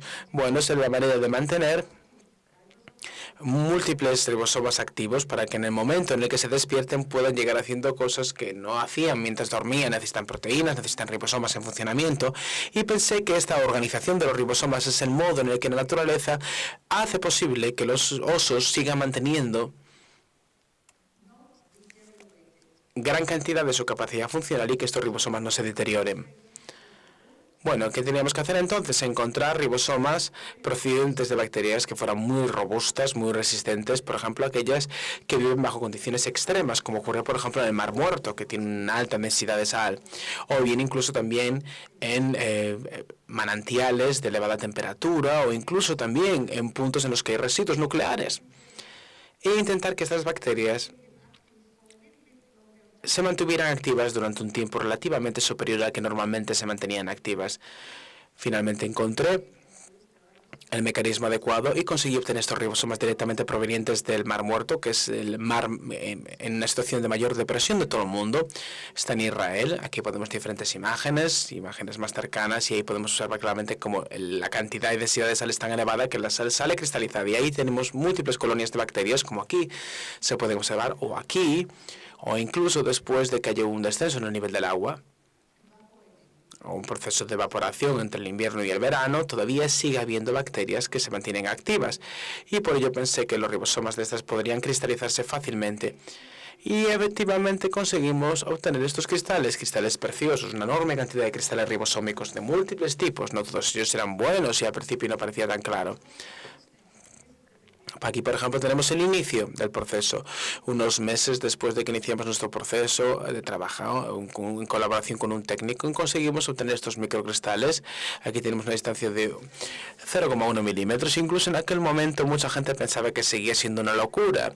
Pero lo que hice fue recolectar estos cristales porque intentaba desarrollar trabajos adicionales, y lo que conseguí finalmente es obtener esta imagen de mala calidad, pero que mostraba claramente que había un espaciamiento similar a aquel que se podría encontrar en ribosomas de otra naturaleza. Así que sabía que tenía un punto en el que trabajar, y aquí quiero indicaros a dónde nos dirigíamos. Todavía teníamos mucho camino por hacer, y durante el camino, cuando ya teníamos estos cristales, intentamos hacer múltiples cosas. Por ejemplo, estos cristales eran muy bonitos, visualmente hablando, y de un tamaño no muy reducido, pero sin embargo eran muy, muy delgados, muy lábiles, muy frágiles, y generalmente se solían ligar a la parte superior o inferior del punto en el que los estábamos fabricando y produciendo.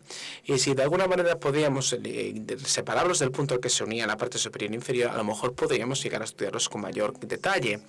Y en aquel momento, evidentemente, las misiones espaciales comenzaron su experimentación, y sugerí la realización de un experimento en el espacio en el que no hubiera gravedad, de tal manera que no se fueran hacia arriba, no precipitasen ni fueran hacia arriba, y siguiesen, digamos, en un proceso natatorio, y incluso fueran un poquito más gruesos. Y efectivamente, en el único experimento que tuvo éxito aquí, podemos observar que el tamaño era un poquito más grande y que efectivamente el grosor también era superior, pero sin embargo el cristal está completamente roto y su apariencia es muy desagradable. Y este fue el único que se formó. Esta fue la primera de las misiones en las que realizamos este experimento, una misión china, y los chinos aterrizaron en el desierto del Gobi y tuvieron que montarse en un jeep para transportar todos los experimentos realizados. Así que os podéis imaginar que en el jeep, llevándolos durante 3 días por el desierto, es imposible que las cosas se conserven bien. Así que el espacio no era el lugar adecuado, pero sin embargo encontramos una manera de poder conseguir una resolución más adecuada. Y buenos cristales, y un buen nivel de difracción. Y entonces, para poder medirlo, tuvimos que irnos a unas instalaciones de gran tamaño donde hay aceleradores llamados sincrotrones. Estos aceleradores, por ejemplo, se encuentran en Grenoble. Es el acelerador europeo y evidentemente España también forma parte de ello. ¿Y qué es lo que hace esto? Bueno, aquí básicamente nos permite que las partículas se muevan por este espacio. Cuanto más rápido se mueven, evidentemente, mayor es la energía producida. Y esto es una visión del edificio desde el lado. Y aquí aparece la parte interior, es un tamaño muy grande. Y lo que ocurre es que cuando se mueven aquí a gran velocidad, podemos atraparlas y podemos utilizar para ello elementos de difracción de rayos X y medir. Así que aquí teníamos cristales que tenían un gran nivel de difracción, pero que sin embargo no se mantenían, digamos, activos durante un tiempo demasiado prolongado. Después de aproximadamente una décima de segundo, la difracción desaparecía. Aquí la imagen aparece perfecta, sin embargo aquí observamos claramente cómo dicha difracción se pierde. Así que en una décima de segundo era prácticamente imposible obtener un mínimo porcentaje necesario de los datos que queríamos obtener. Y me gustaría que pensaseis conmigo. Penséis, por ejemplo, que un estudiante se pasa 2 o 3 años produciendo estos cristales como una difracción, pero de pronto se da cuenta de que solo dura durante una décima de segundo. Trabajas durante años y se deterioran delante de tus propios ojos.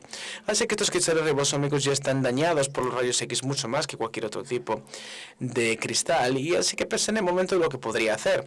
Y en aquel lugar estaba prácticamente en la fase final del proyecto, es decir, no sabía lo que hacer. Tenemos cristales y simplemente no somos capaces de recolectar los datos porque pierden su funcionalidad en cuestión de segundos, décimas de segundos. Pero sin embargo, pensé que existía la posibilidad de corregir este daño, porque el daño ocurría en dos lados. En primer lugar, había, digamos, la disrupción del enlace, y en segundo lugar, habría tras la disrupción del enlace, había, digamos, la producción de nuevos materiales, y algunos de ellos son los llamados radicales libres en química, y estos, al estar libres, evidentemente provocan una propagación del daño, haciendo que este cada vez sea más significativo.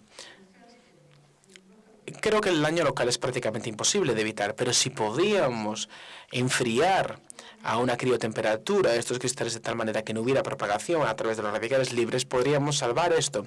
Hay gente que decía que era imposible, perdemos gran cantidad de cristales en el proceso, nos llevó mucho tiempo, pero nos dio la sensación de que habíamos llegado a la cumbre del Everest y teníamos estos cristales preciosos en estructura, pero sin embargo todavía tenemos un pico aún más alto que alcanzar. No hemos parado de escalar y hemos llegado a un punto suficientemente alto, pero sin embargo no hemos llegado a la cumbre absoluta. Así que simplemente para resumir la historia, encontramos el modo en el que podíamos enfriar estos cristales, realizamos el experimento en Stanford, en cooperación con Hacking Hope. Aquí me ven con una cara no demasiado esperanzada, sin duda. Y que esto era viernes por la tarde, pero la misma noche del viernes habíamos demostrado que los cristales podían sobrevivir a la acción de los rayos X si se enfriaban rápidamente. Y en cuestión de horas recibimos llamadas de todos lugares. Nos estábamos hablando de un experimento y había gente de todos los lugares de Europa que estaban llamando a Stanford, en California, y preguntándonos si era verdad, si efectivamente los cristales todavía permanecían activos. Y cuando les dije que efectivamente era el caso, entonces me dijeron, ¿hay gente más fiable que tú que me lo diga? Porque es que no confío demasiado en tu palabra, y como ya sabe, la gente decía que era una fantasiosa, una soñadora, y tenía estos pequeños cristales. Y había pruebas significativas de que algo podía ocurrir, pero la mayor parte de los científicos, la mayor parte de la comunidad científica no se lo creía, no se lo tragaba, así que se pensaban que simplemente era una historia más. Pero afortunadamente esto fue observado por muchas otras personas, porque en el mismo día en el que esto ocurrió hubo un comité que estaba verificando el funcionamiento de la Universidad de Stanford. Es un comité asesor científico, y cuando escucharon que estábamos llevando a cabo este experimento no se fueron a casa, era viernes, se tenían que haber ido a casa, se quedaron ahí en otro lugar y ahí utilizaron todos los medios disponibles para poder observar lo que estamos haciendo. Y cuando empezamos a saltar diciendo, sí, funciona, pudieron verlo. Así que a medianoche lo vieron nuestra felicidad, nuestra alegría, e inmediatamente se lo dijeron a sus amigos, ya fuera por teléfono y no por Internet, porque Internet acababa de empezar su funcionamiento y todavía está a un nivel muy bajo del desarrollo. Pero en definitiva, en cuestión de días, todo el mundo se había puesto en contacto con nosotros. Y en 4 meses, este método se convirtió en un proceso rutinario en todos los sincrotrones del mundo y en la mayor parte de los laboratorios que trabajaban en este ámbito. Y en definitiva, a la gente le parece increíble, ¿sabes?, realmente pensar en esto. Y que nosotros fuimos los que lo pusimos en un proceso de funcionamiento. Pero evidentemente este enfriamiento a criotemperaturas es muy importante. Y para aquellos que no lo sepan, estoy hablando de una temperatura de en torno a menos 195 o menos 200 grados centígrados. Y no quiero hablar en detalles técnicos, pero sin embargo es interesante mencionarlos. Tenemos imágenes preciosas obtenidas y podemos recolectar los datos adecuadamente. Aquí tenemos la difracción, los cristales. Y no solamente nosotros, sino todo el mundo pudo disfrutar de este proceso. Así que este tipo de base de datos proteico es interesante porque todas las personas que están estudiando una estructura pueden depositar o deberían depositar las coordenadas en este banco de depósito proteico, porque si no, no se puede publicar los datos obtenidos. Así que de esta base de datos podemos saber qué tipo de estructuras se conocen en cada momento de la evolución científica. Este experimento se realizó en el año 1967 y hasta el año 1967 había muy pocas estructuras que se identificaban cada año, pero evidentemente después de unos 2 o 3 años repentinamente hubo esta escalada increíble el número de proteínas identificadas. Aquí en el año 2008 tenemos hasta unas 50.000 estructuras que son codificadas. Ahora estamos hablando en el año 2010 de 80.000 estructuras codificadas anualmente. Y evidentemente estamos hablando de estructuras cristalinas que de otra manera no tendrían función o serían muy difíciles de identificar. Así que no quiero decir con ello que nosotros somos los responsables únicos. Evidentemente había otros 2 desarrollos científicos interesantes en este periodo que evidentemente también fueron importantes, que nos permitió un avance en la cristalografía para poder determinar los niveles estructurales y también la síntesis de mejores detectores, porque anteriormente utilizábamos películas y posteriormente utilizamos detectores un poco más adecuados. Pero en cualquier caso la cantidad de datos disponibles a nivel proteico es increíble. Y no solamente en el campo de la cristalografía normal, sino también en el ámbito de la proteinómica y en el ámbito de la genómica. Esta es la fotografía que yo os había enseñado anteriormente, pero aquí estoy 20 años después, todavía contenta, en Grenoble. Y aquí tenemos el aparato que vale para el enfriamiento.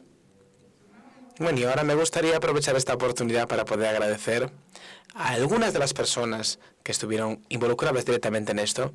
Por un lado, el Instituto Weizmann, que me permitió ir pasito a pasito hasta poder alcanzar este resultado absolutamente increíble, el proyecto que todo el mundo desconfiaba. Ya se ha hablado un poco también del Instituto Max Planck, y ya se hablará un poquito más en adelante.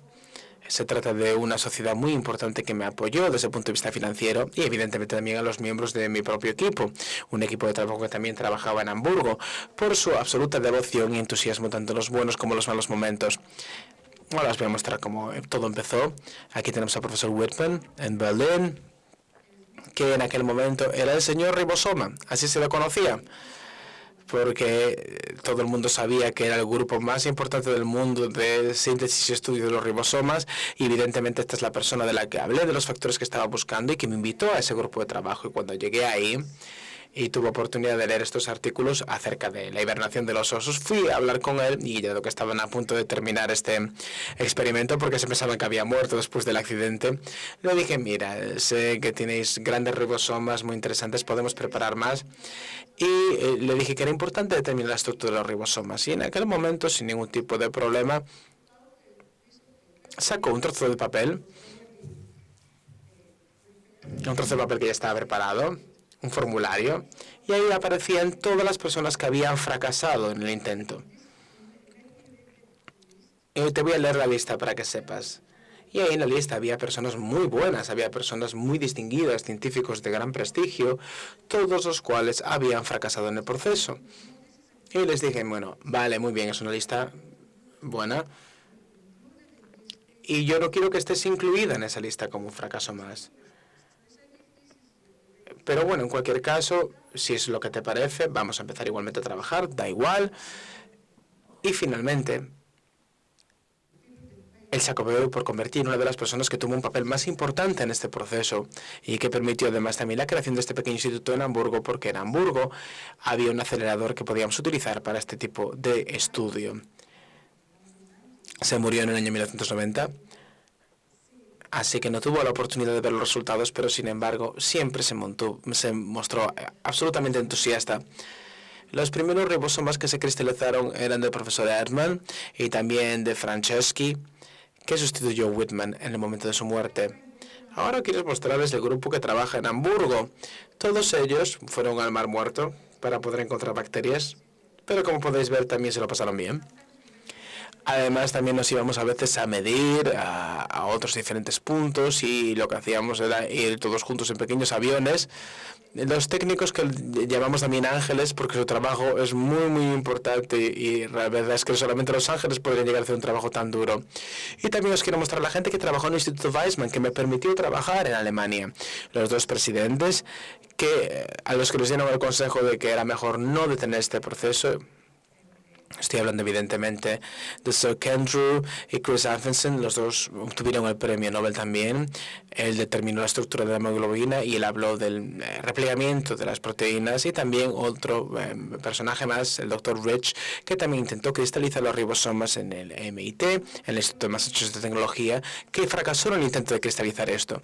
Y estas otras imágenes corresponden a más personas de importancia en mi vida. Aquí la doctora Anand Bhushan, que es la directora más o menos real de este grupo ahora, que realiza todo este trabajo cotidianamente junto con los estudiantes y los técnicos.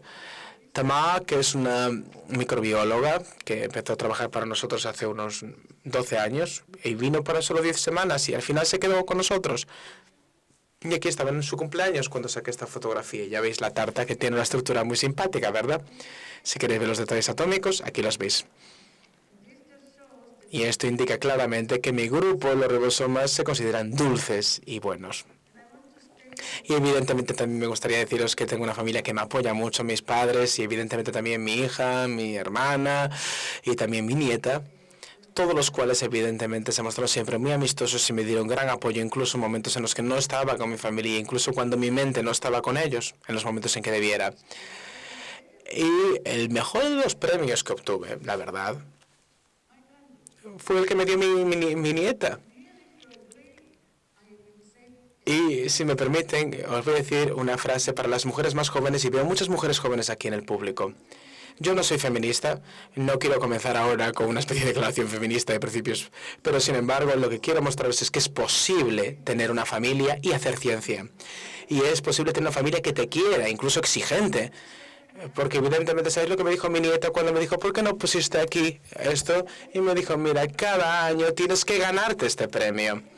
Así que lo voy a sacar del muro. Cuando fracases en tu tarea de abuela, puedes seguir adelante con este premio. Así que resulta posible, se puede ser una buena abuela, una buena madre. Así que si alguno de vosotros tiene curiosidad y quiere hacer ciencia, hacedlo, porque es compatible con muchas cosas. La ciencia es increíble, la familia también lo es. Así que esto es simplemente algo que quería mencionar. Bueno, pero ¿quieren ver lo que es realmente importante en la vida? Ya he dicho eso. La familia.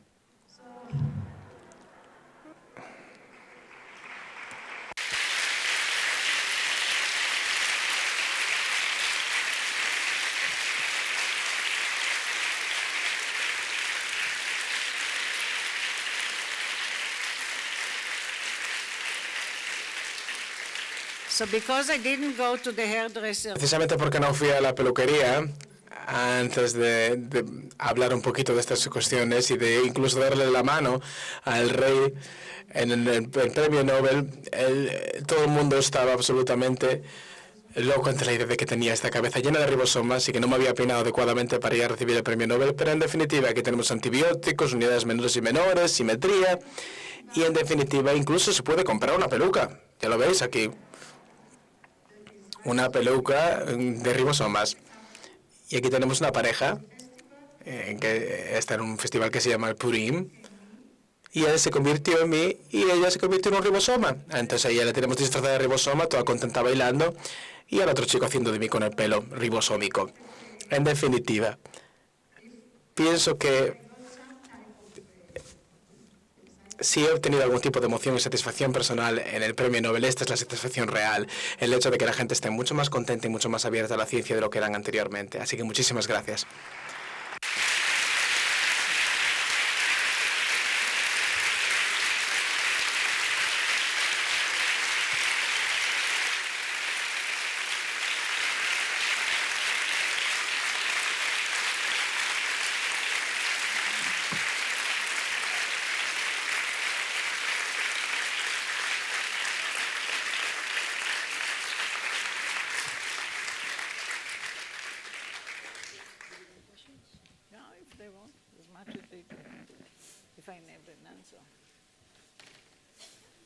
Thank you, Professor John Arth. Muchísimas gracias por esta excelente conferencia, especialmente el final, que fue especialmente brillante.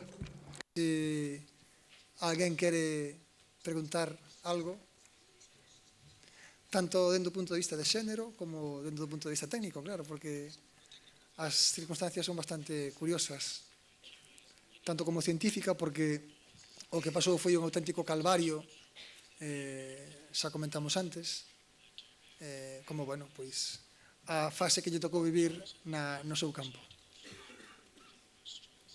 Vexo manos por aí, alguna pregunta?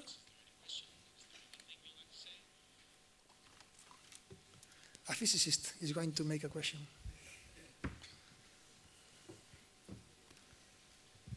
Pregunta en castelán ou en galego, porque ela se ten o traductor aquí. Bueno, quería preguntar, primero enhorabuena por la conferencia, ha sido muy divertida e instructiva. Y quería preguntar qué ha sido lo mejor y lo peor de ser una mujer científica. Muchas gracias.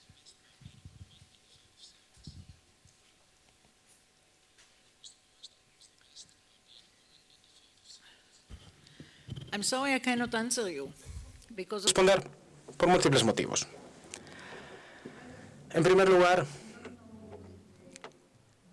no sé cuál es la relación, la correlación entre la ciencia y el hecho de ser una mujer o el género que uno tenga. Podría decir que, bueno, tengo una familia y pude dedicarme a la ciencia, pero si tenemos que comparar qué habría ocurrido si no fuera una mujer, es decir, si fuera un hombre, realmente no podría hacerlo porque nunca he sido un hombre. Así que no sé lo que pasa cuando se es un hombre. Pero no sentí en ningún momento que estuviera fuera de lugar. Tampoco sentí que hubiera algo en contra de mí por ser una mujer, pero tampoco encontré nada que fuera especialmente favorecedor. Así que cuando a veces dice la gente que a lo mejor, yo qué sé, a lo mejor no habías tenido suficiente apoyo, suficiente colaboración porque era una mujer, o que la gente se reía un poco de mis ideas de una manera un poquito más cruel porque era mujer. A lo mejor es verdad, a lo mejor no lo es, no lo sé, pero para mí no era tan importante, porque lo que era realmente importante es que hice mi trabajo y se me apoyó por ello. Sin embargo, no creo que sea el caso para todo el mundo. Pienso que en cualquier caso hay mujeres que tienen problemas específicos.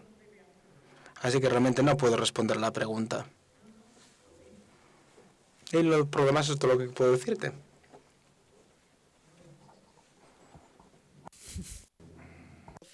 So the chemists, what happened with the chemists? Gracias también por la conferencia. Yo quería preguntar, thank you for the conference, and quería preguntarle que veo que en su trayectoria ha hecho 2 postdocs en Estados Unidos, pero vuelve a casa. Nunca le tentaron a quedarse fuera, o cuál es la razón de volver a casa cuando a lo mejor incluso fuera podría haber tenido más medios.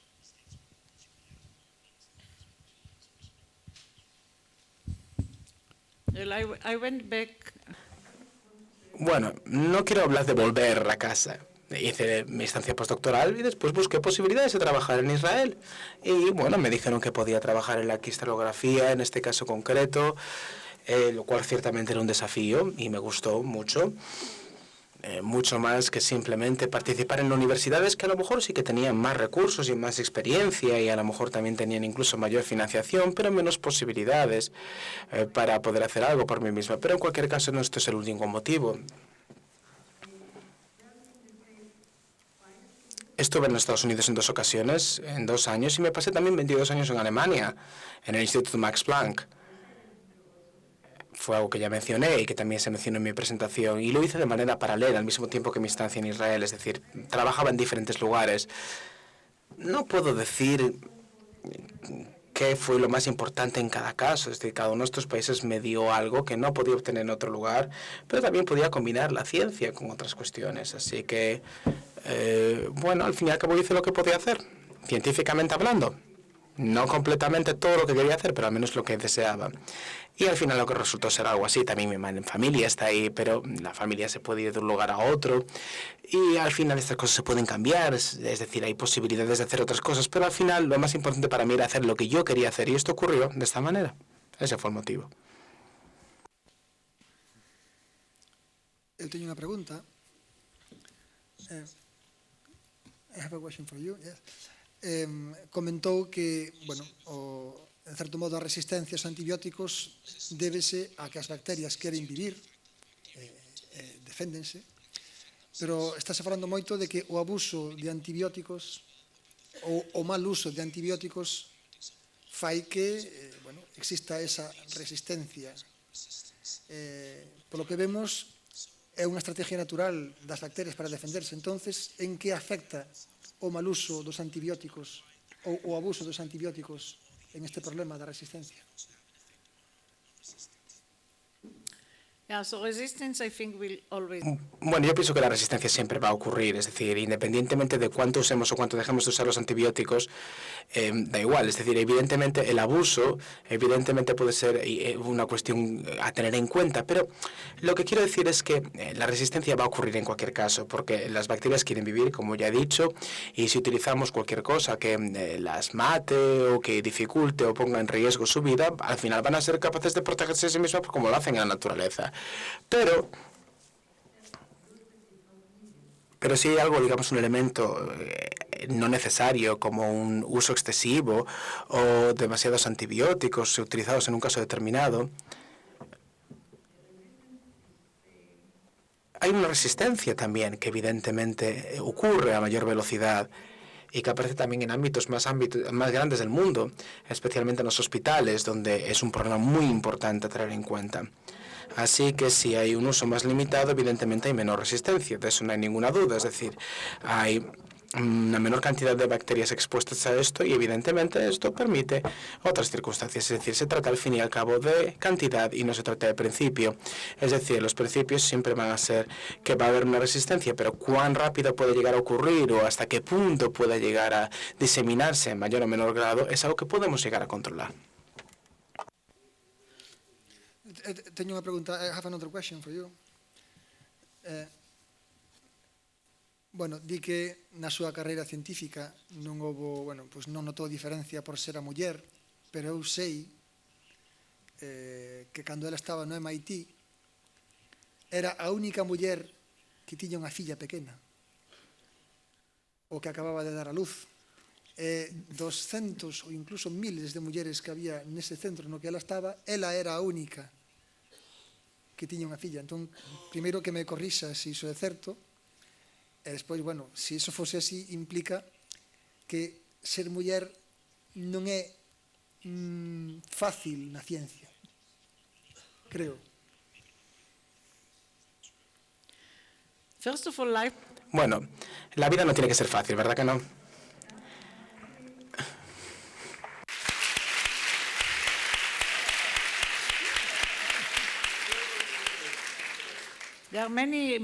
Hay muchos motivos por los cuales la vida resulta difícil, o que al menos la podemos considerar difícil.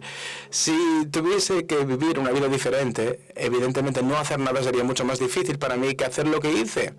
Trabajar en algo complicado que realmente me inspiraba y me estimulaba. Bueno, hay una mujer en Roma, su nombre es Rita Levi Monticello, es una mujer que tiene 100 años de edad. Ha recibido también el premio Nobel de Medicina. Y fue entrevistada hace unas semanas y acaba de ver la entrevista y la gente le preguntaba, ¿alguna vez dejaste de trabajar? ¿Y sabéis lo que dijo? Bueno, seguramente se me secaría el cerebro. Tengo que seguir trabajando, si no se me van a secar las neuronas. Así que es verdad, es decir, evidentemente en el Instituto de Massachusetts era la única investigadora con un bebé de 2 años de edad en aquel momento, y esto es especialmente bueno para mí porque tuve un espacio para aparcar, se me permitía aparcar al lado de los profesores y los catedráticos. Al principio no hablaba de ello, pero cuando dije que era madre me dieron un espacio para poder aparcar cerca del edificio. Y esto evidente refleja el hecho de que las mujeres no eran alentadas demasiado a trabajar o estudiar y al mismo tiempo asumir, evidentemente, proyectos exigentes y complicados, y las mujeres no luchaban contra ello. Y esto es efectivamente lo que la sociedad pensaba, y las mujeres pensaban de alguna manera que tenía que ser así. No pienso que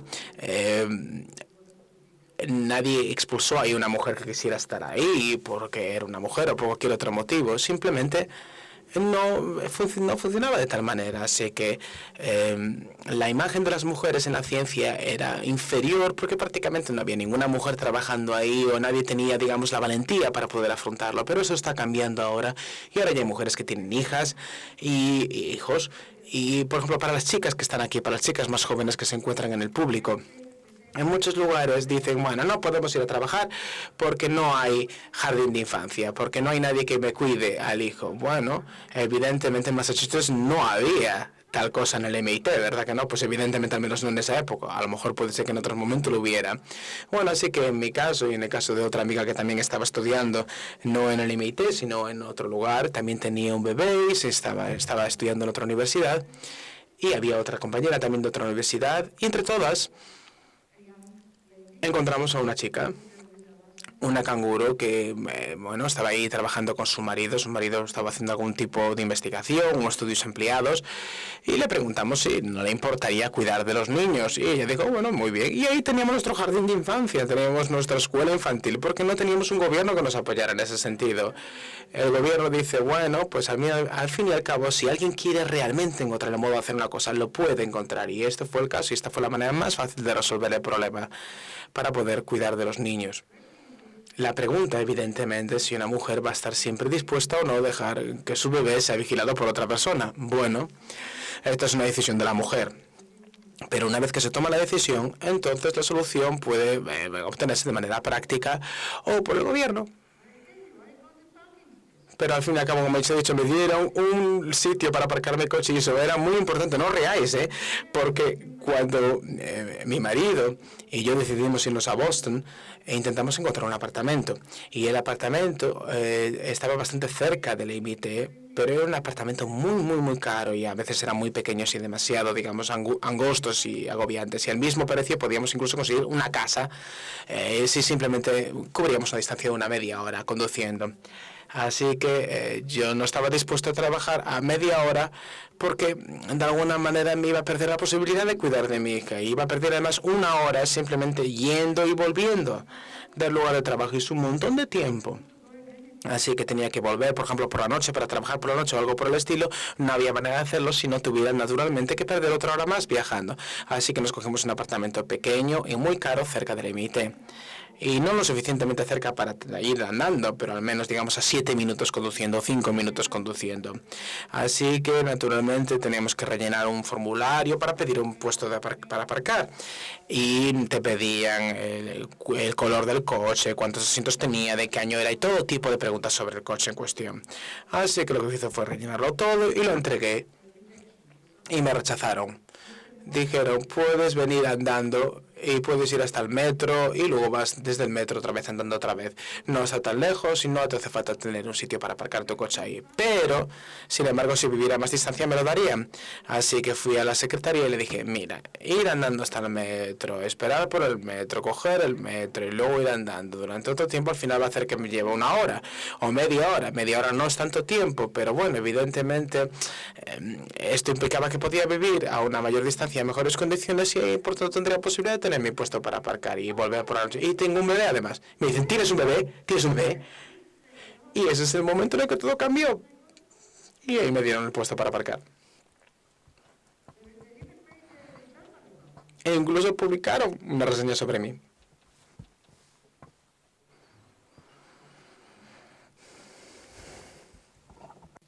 Hola. Espera un momentinho que poña así, ahora. Bueno, quería hacerle una pregunta, pero antes darle las gracias por haber venido hasta aquí y decirle con todo mi cariño que la verdad es que me he quedado muy satisfecho, porque poca gente, da igual la edad y el sexo, poca gente todavía hay que disfrute tanto hablando de lo que hace, porque espero que disfrute haciendo lo que hace. Y la pregunta era simplemente saber qué es lo que siente cuando hace ciencia o simplemente cuando hace lo que le gusta. ¿Qué siente?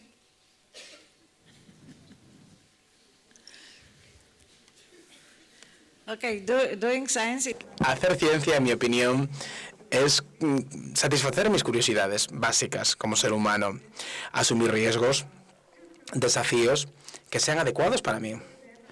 Ya os mostré el Monte Everest, pero la verdad es que nunca lo he escalado, es decir, es un desafío que no podría llegar a hacer, pero la curiosidad sí que la puedo satisfacer haciendo investigación científica y resolver problemas que sean importantes para mí, esto es lo que siento, e incluso si resulta difícil, si es paulatino, el progreso y el avance y el entendimiento adicional de todo lo que sucede es algo muy satisfactorio. La gente me pregunta y me dice, bueno, ¿estabas contenta con el premio cuando lo recibiste o con otros premios que he recibido?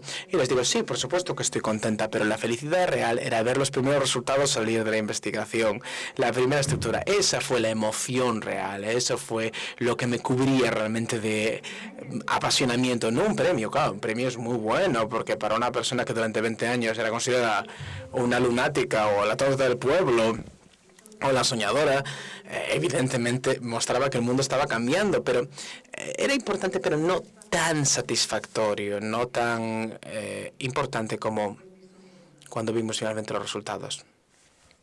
Gracias por la pregunta.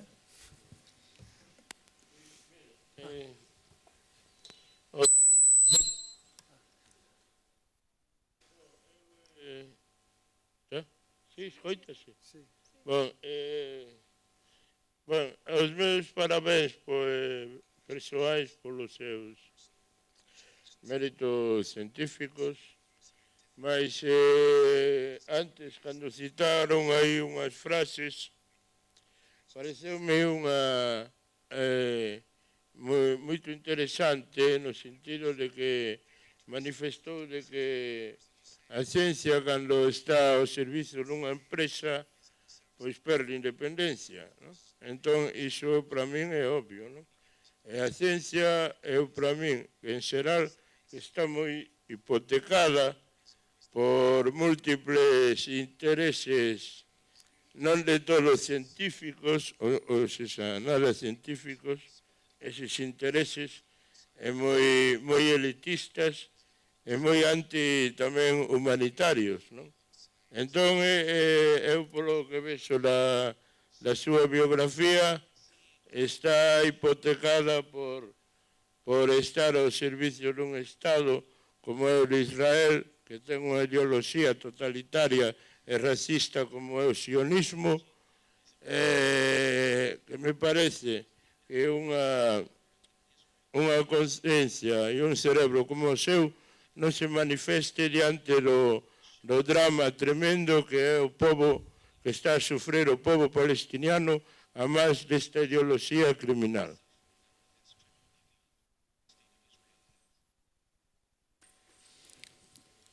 Okay, I have many. Bueno, hay múltiples temas que se han mencionado aquí. Voy a empezar uno por uno. A lo mejor puede ser que no termine con el último, pero bueno. No soy responsable del modo en el que los periódicos o los medios de comunicación me citen. Es decir, a veces no siempre me dejan ver lo que yo digo y cuando se traduce a otras lenguas una y otra vez, evidentemente cada vez aparece más diluido y menos cercano a lo que realmente yo dije. A veces, no siempre. Así que cuando hablaba de compañías, no quería decir con ello que estaban restringiendo nuestra actividad por definición. Dije que en mi caso concreto, en la fase en la que me encontraba personalmente, trabajar para una compañía y verificar antibiótico tras antibiótico sería restrictivo, porque evidentemente la naturaleza de nuestro trabajo es diferente y porque durante múltiples años tuve la oportunidad de realizar mi trabajo por mí misma y sin ningún tipo de apoyo, y en cualquier caso, por tanto, por parte de compañías privadas, así que no necesitaba cambiar mi actitud científica en este caso, al menos en esa fase del proceso. No quiero decir con ello que las compañías siempre son restrictivas o que siempre sean negativas para el avance científico. Hay muy buena investigación que se realiza en compañías, hay muchos investigadores en compañías que son universidades, que son apoyadas por iniciativas privadas, así que en cualquier caso a veces hay esfuerzos de colaboración. No se trataba de una sentencia generalista que quería hacer con ellos, sino simplemente era decir que algo que para mí en ese punto me preguntaron concreta y específicamente por una compañía, pero cuando esto evidentemente pasa de periódico en periódico en periódico, se acaba diluyendo y las cosas reales acaban tergiversadas. El segundo elemento es si Israel es más restrictivo que otros países en el ámbito de la ciencia. Lo siento, no es verdad. He estado trabajando en 3 países diferentes y evidentemente he estado en comités de diferente naturaleza que analizan el trabajo en múltiples países y no veo que Israel sea un país restrictivo en absoluto. Es justamente lo contrario. En la ciencia, al menos, hay aperturismo, hay libertad. Nunca puede haber libertad plena, pero bueno, por lo menos hay casi prácticamente una enorme cantidad de posibilidades de realizar la ciencia desde el momento en el que se demuestre que es importante, interesante y se puede hacer. En cualquier país hay problemas de fondos económicos, de recursos y evidentemente también en la última catástrofe Israel no salió tan mal que, por ejemplo, en el caso de España, que fue mucho más afectada por la crisis económica. Sobre temas políticos no voy a hablar de ellos hoy aquí porque hoy hablamos de los ribosomas. Pero evidentemente me gusta a mis vecinos. No tengo nada en contra de ellos.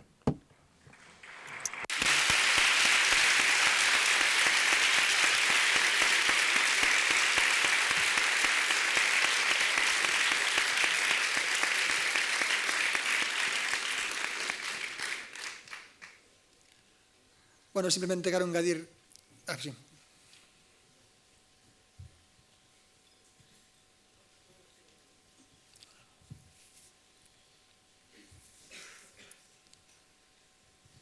Hola, bienvenida a España. Es un placer disponer tan accesible de gente como usted que estimule en tanta población universitaria joven el afán por investigar y la curiosidad por progresar en la ciencia, ¿no? Quería hacerle una pregunta. Si conoce de alguna línea de investigación que esté asociando el estudio de los ribosomas en las enfermedades por priones, como el Creutzfeldt-Jakob, comúnmente conocido como enfermedad de vacas locas.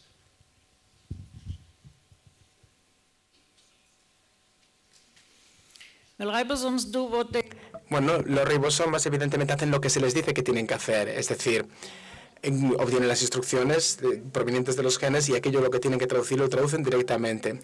Así que lo hacen de la misma manera también en cualquier tipo de células cancerígenas, células normales, células bacterianas, células priónicas, células de elefantes, da igual. En cualquier caso, si tienen una sensibilidad a componentes específicos, como es este caso de los priones, pueden poner en dificultad el funcionamiento de los ribosomas, no solo los antibióticos. Evidentemente se pueden matar completamente bajo condiciones determinadas, pero si los priones son de cualquier importancia, realmente no puedo responderlo porque no conozco las líneas de investigación que tienen que ver con ellos. Lo siento. En cualquier caso, sé lo que tienen que hacer, lo que se les ha indicado. Las células cancerígenas hay más, está claro, más ribosomas, pero ese es el caso. En primer lugar, quería agradecerle de todo corazón. Más que felicitarle por su trayectoria de vida, porque creo que es un claro ejemplo a seguir. Bueno, ahora mi pregunta. Me gustaría saber si usted, que estudia los últimos recovecos de vida, alguna vez se ha planteado si estamos formados por algo más que un simple mecanismo biológico, o si somos eso nada más. O sea, su opinión personal. Of course, chemistry. O química. Es decir, hay biología y más allá de ello química.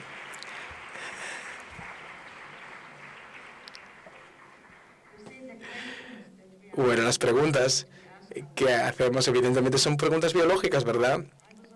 Los ribosomas traducen las cuestiones genéticas, evidentemente es todo biología, pero al final la respuesta está en la química, eso es lo que realmente hay más allá de todo. Eso no es lo único que existe, evidentemente, pero al final todo acaba reduciéndose a ello. Probablemente te gustaría que hablara de Dios o de algo espiritual, ¿verdad? O algo emocional. Sí, claro que existen, no hay duda. Y a lo mejor también vienen de la química, no lo sé. A lo mejor tiene que ver con alguna reacción química que desconozco, pero ya investigaré. Hay outra pregunta, me parece, ali atrás, ali atrás. E vai ser a última, a non ser que haxa outra pregunta máis. Vai ser a última, non?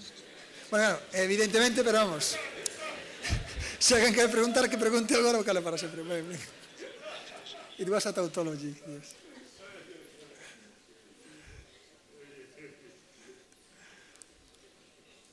Quería dicir, a non ser que alguén pregunte, cortaremos. A min gustaríame saber que é o que motiva agora. Tuvo no seu momento o afán de intentar cristalizar os ribosomas, agora que é o que quere chegar a facer ou conseguir? Bueno, simplemente eso.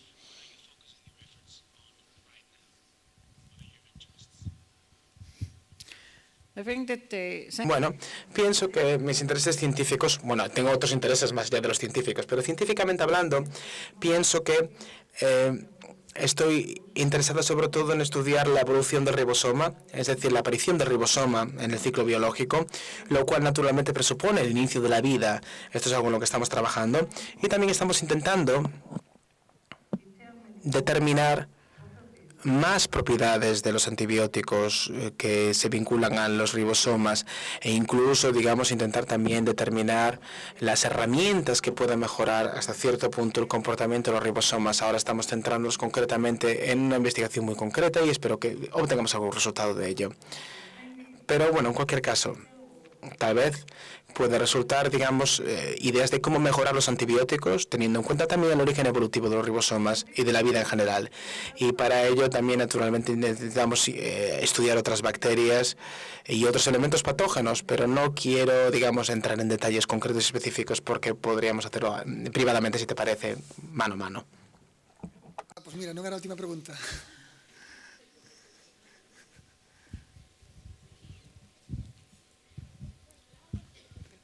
Hola, lo primero quería agradecerle su tiempo y la conferencia y me gustaría saber,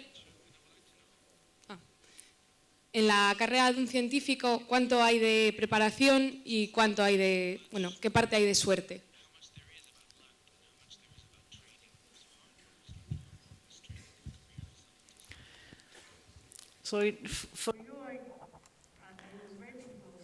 Bueno, estaba esperando una pregunta como esta, así que tengo la respuesta en mi mente, pero bueno, lo voy a decir en cualquier caso. Una de las cuestiones más importantes o de las personas más importantes que me apoyaba durante el proceso de mi vida científica, que era el profesor Weissman, cuando describía mi trabajo decía, bueno, que es una persona inteligente. Una persona inteligente es una persona afortunada, que sabe cómo aferrarse a esta suerte e impedir que la suerte se vaya de sus manos. Esta es su opinión de lo que era la inteligencia. Así que pienso que la suerte es extremadamente importante en nuestra vida. Sí, yo, por ejemplo, tuve suerte. Es decir, tuve el accidente de bicicleta y eso fue un hecho afortunado para mí porque si no fuera el caso no habría llegado a donde llegué. Pero intenté aferrarme a cada uno de los pequeños trocitos de suerte que tenía, es decir, y impedir que se escapara de entre mis manos. Y pienso que esto es algo muy importante. Pero si no hubiera recibido formación, no entendería tampoco que tenía una oportunidad. Así que, evidentemente, la suerte y la formación van mano a mano. El conocimiento es algo esencial y que nunca podemos renunciar a ello. Y, evidentemente, es mucho mejor si tenemos suerte, pero depende de lo que podamos hacer y depende de lo que es relevante en cada caso. Pero la suerte es muy importante. No dejen que se escape de sus manos.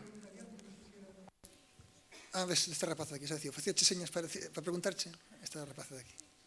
Espera que che veño agora con micrófono.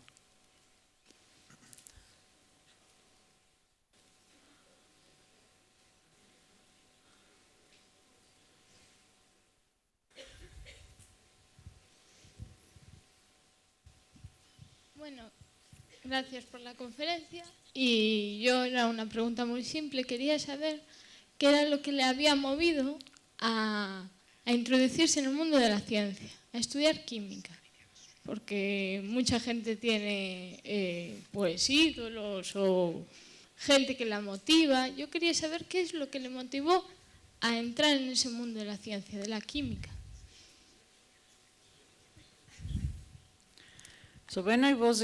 Cuando era una niña, no sabía nada de química, ni siquiera sabía lo que era eso, pero siempre me produjo curiosidad el mundo, así que la historia básicamente es la siguiente. Incluso cuando tenía solamente 5 años de edad, ya ahí realicé algunos de mis primeros experimentos químicos. A lo mejor hice alguno, pero por ese experimento en concreto tuve pruebas científicas y resultados.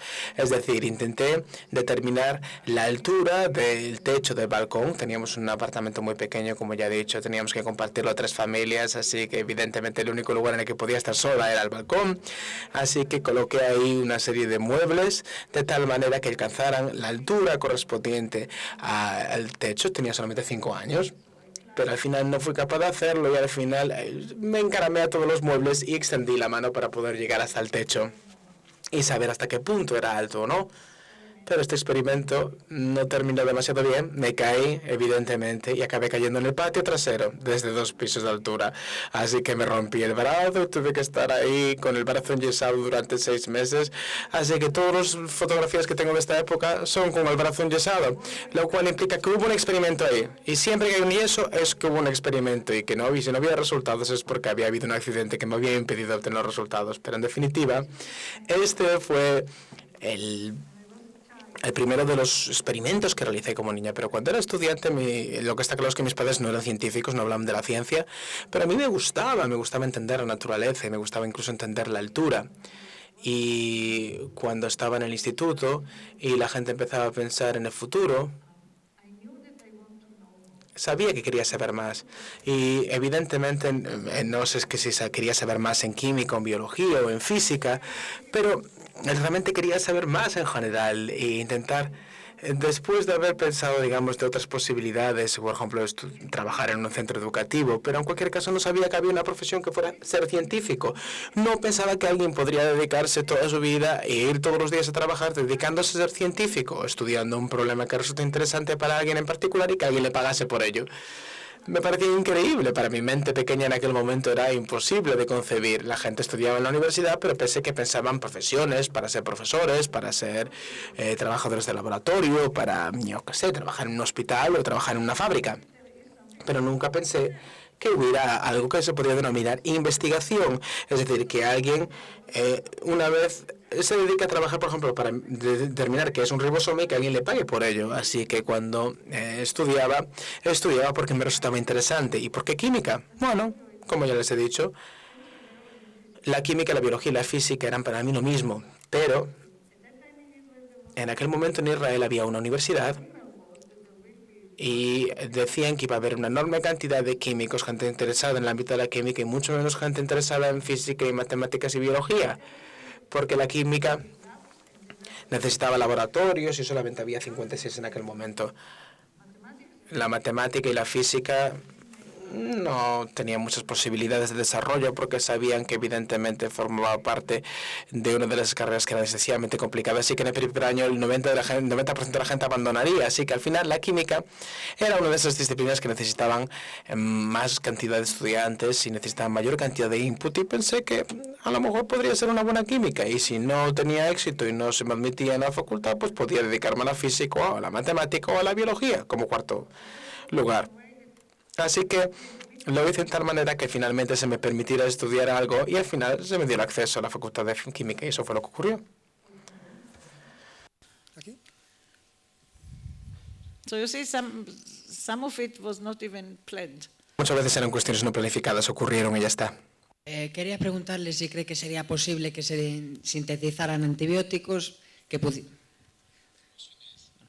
Quería preguntarle si cree que sería posible que se sintetizasen antibióticos que atacasen a las células cancerígenas. Antibiotics are very... Bueno, los antibióticos funcionan contra las bacterias, es decir, funcionan contra microorganismos. El cáncer evidentemente no es algo de origen bacteriano, yo creo que es más bien lo contrario, con lo cual los antibióticos como tal no podrían tener esa función, es decir, al menos desde el punto de vista de mi entendimiento científico no pueden ser útiles para un caso oncológico. La oncología es una disciplina completamente diferente. Los antibióticos son para enfermedades infecciosas. Es verdad que mucha gente que padece de cáncer porque pierden parte de su respuesta inmune acaban finalmente muriendo por procesos infecciosos, pero esta es la única conexión que existe entre ello. Bien, muchísimas gracias una vez más por tu visita.